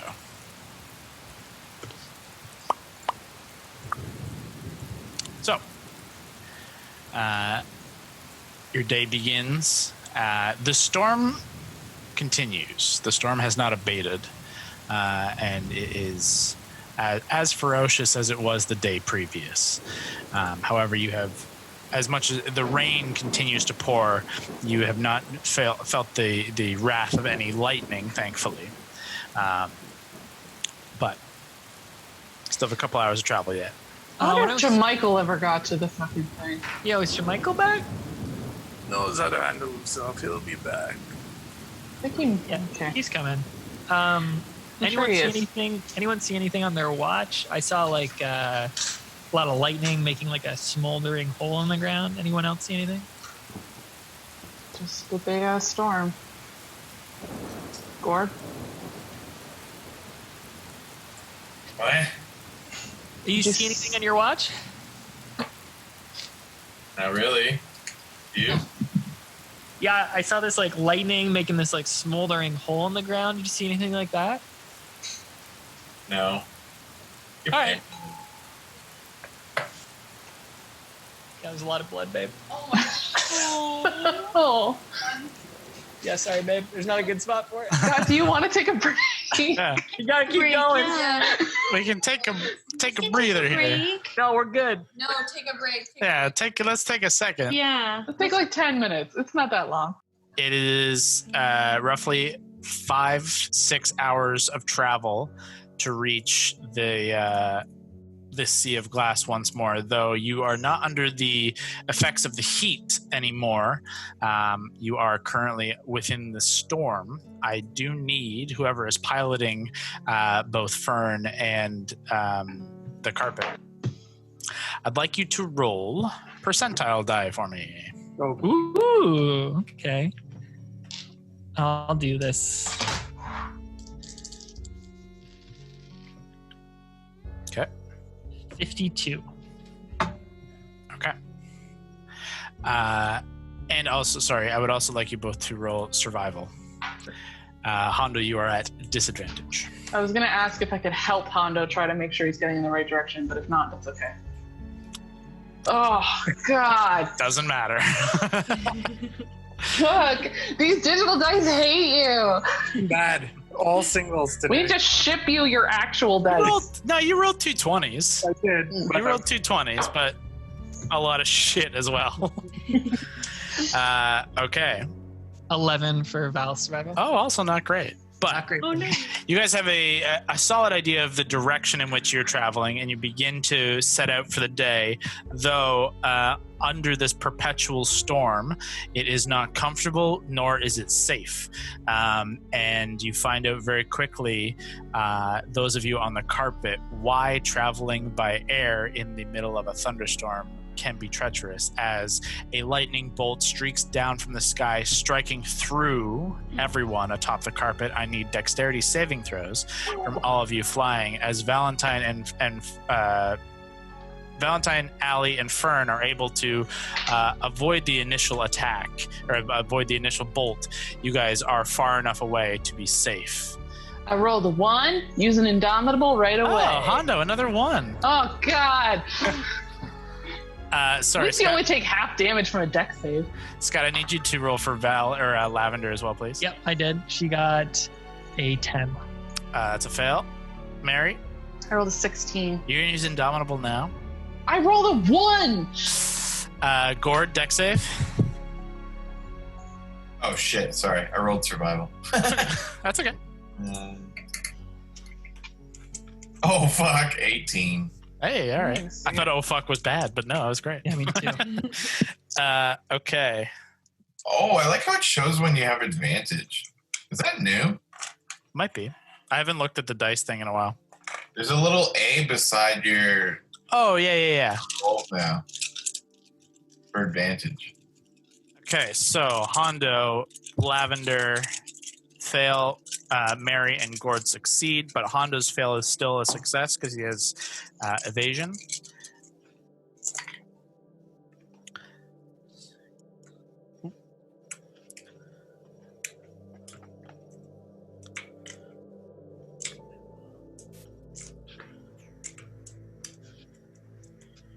Ooh, wow, that's so pretty many good. dice. It's a pretty good roll. So 32 points of lightning damage to Lavender, 16 to Gord, Hondo, and Mary. And Hondo, I need you to make a secondary dexterity saving throw. Oh, Come on, roll high, man. Your dex saves are good. Well, plus. Yeah, plus your dex save should be. Same as 10, so 20. Okay. Oh. As it strikes down and shocks you, you're able to maintain control of the carpet, though you lose some initial height as it shocks all of you, and it just streaks through the four of you on the carpet. You can see Lavender's kind of singed, and her this like faint steam is rolling off her and smoke is rolling off her. As Hondo, you bring the carpet a little lower to the ground to try and avoid any further lightning strikes. And for the day, or for the first couple hours of travel, the first 3 hours of travel, you guys travel low to the ground and thankfully do not hit another series of attacks. However, the storm continues to rage, and I would like Valentine and Hondo to throw another percentile die. So you said 16 damage last time, right? 16 for you as you failed but then saved because you have evasion. Did you say a percentile die? Yes, please.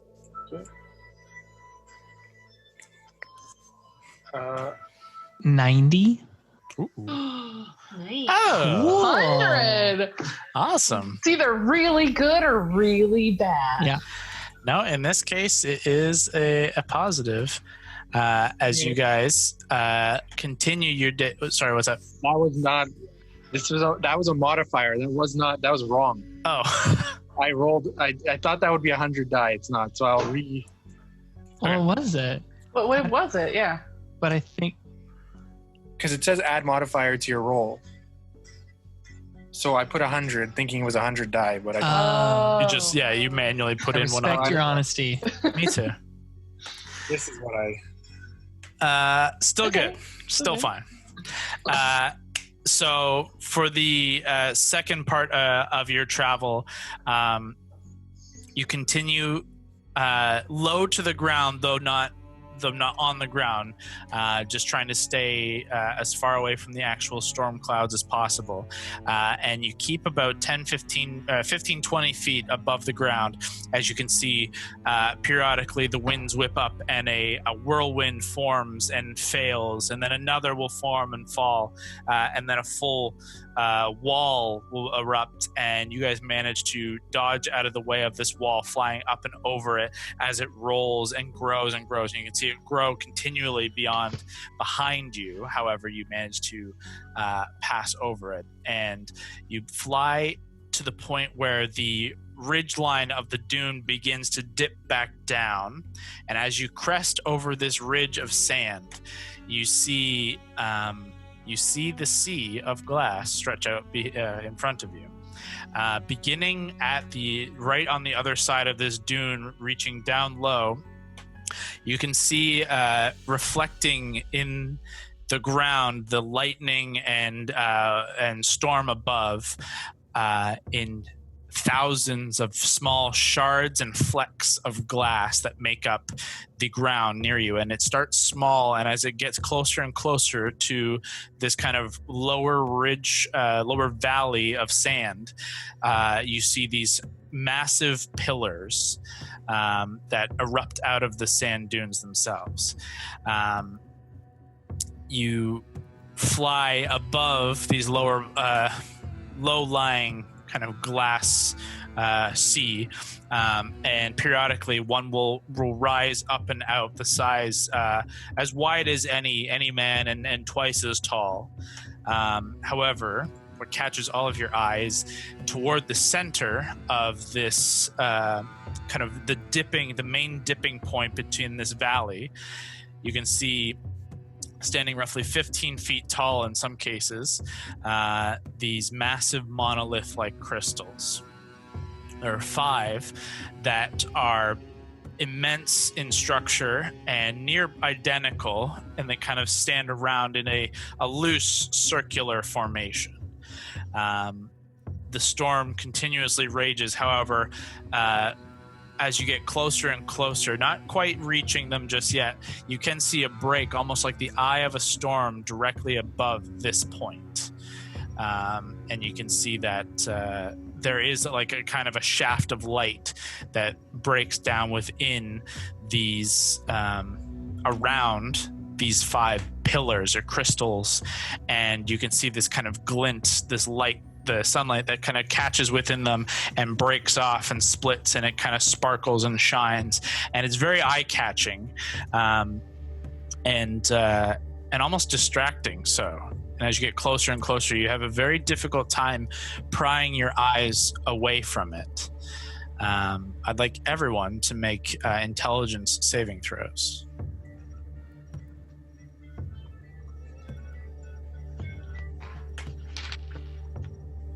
Okay, great. Kev, it's not Is your that night, a nat man. 1? No, it's a 3. Oh my lord, It's not your night, man. bro. Dude, use the D&D Beyond dex. Yeah, that app hates you. And it adds everything up for you. So give me total, Kev. And sorry, what was this throw again? Intelligence save. This was 9. Okay, Allie. Straight 15. Okay, that's good. Val and Lav. Val got 17 and Lav got 20. Okay. Gord Mary. 13 for me. 26. Damn, 26. Intelligence save? Holy shit. Yeah, my intelligence is +7. Damn, son. My God. That's crazy. Okay. Mary, what was your total? 13. Mary and Hondo. Hondo piloting the carpet, you begin to take the route just directly towards the center of these pillars. Just something in their design, in the light that's reflecting, has just entirely captured you. And Mary, at first you begin to question what it was, why Hondo is directing you directly into the heart of this, and you two fall under this just mesmerizing beauty and this hypnotic kind of stylization of light that is coming through these 5 massive pillars. And piloting the carpet, you just coast directly into their midst. Valentine and Allie, do you follow them or do you hang? Valentine, technically you're driving, but I would like to hang back. Okay. Yeah. Okay. I don't know. Do I what kind of vibe do I get from this? Do I feel like something just compelled me? Like it looks pretty. Not necessarily like something like a spell was cast over you. Yeah. Like you don't feel as if something is trying to manipulate your mind through like arcane means. But it does kind of catch you a little odd that they are, well, not even necessarily, because Hondo just does shit like this sometimes. Yeah. But just that they start going directly into the heart of this kind of weird space is just a question of whether you follow suit or you kind of are more wary. And how far are we from each other? As you take this kind of moment to pause, they are like 40 feet away, but like not insurmountable. I think tactically I'll just start perimetering around these, but not going in. As you guys on the carpet continue forward, you pass beneath the edge of where the storm stops and where light kind of bathes down through these pillars, these crystals. You again are just caught in awe of this hypnotic dancing of light that kind of continuously, like you watch as the beam comes down from the sky and hits one crystal, and then it sparks off and it arrays out in multiple different beams that strikes another one, and you can see from there it splinters once more. And as you just kind of are mesmerized by this continual dance of light, Honda, you set the carpet down towards the ground and dismount. I'll say Lavender casts fly on herself. I don't think she's going to go down. Okay. Lav bails. As you set the carpet down, and it's a soft sand ground. And Mary and Honda, you guys just kind of begin to, like, you set it down, not in the very center, you set it down towards one of these pillars, and you kind of are just mesmerized by this, like, by one of these pillars, and you step up close, and each of you are just kind of looking inside as the light kind of is, you can see it almost just like gently drifting down, and where it drifts through the crystal, you see this kind of cloudy interior of this crystal kind of dully pulse, and from within this crystal you see this kind of ghostly apparition, this shifting movement, and both of you from this position see hundreds of faces just staring back out at you, just multi-tiered, layered, as if you're looking through a thousand, fractured mirrors. And you look through, and they are just kind of calling you forward to join. I'd like both of you to make wisdom saving throws. Oh boy. Oh yeah, I'm gonna try it. Try the Yes, D&D thank Beyond you, one. Hondo. Well, it's just going to be a 1. Oh my god. I got 20 total. Okay. Lav will fly towards us. Gord, you're also on this carpet journey, though you are not as mesmerized as them. Is there anything you do in this time? I'll do a perception check. I like it. Throw a Nice. perception for me. And Kev, what was your total? It looks like it's landed on a 9. Well, it should tell you in the corner what. It should tell you in the corner what it is. Everything. There should be a total. Like, did you click the dice or did you click, please roll me a. I rolled a Wisdom save. D20, 1d20 9. Oh, okay. Oh, okay. So yeah, What's- if you click on like there should be a box around your wisdom save, like the number. If you click in that, it should auto roll a d20 plus the automatically roll. Did not know that. Yeah. Okay. Well, that makes it 11. Okay, it's still unfortunately not enough. I got a 16 on that perception check, but also. Okay. Gord, you are not as mesmerized, and you become cautious and wary of what is happening here. And you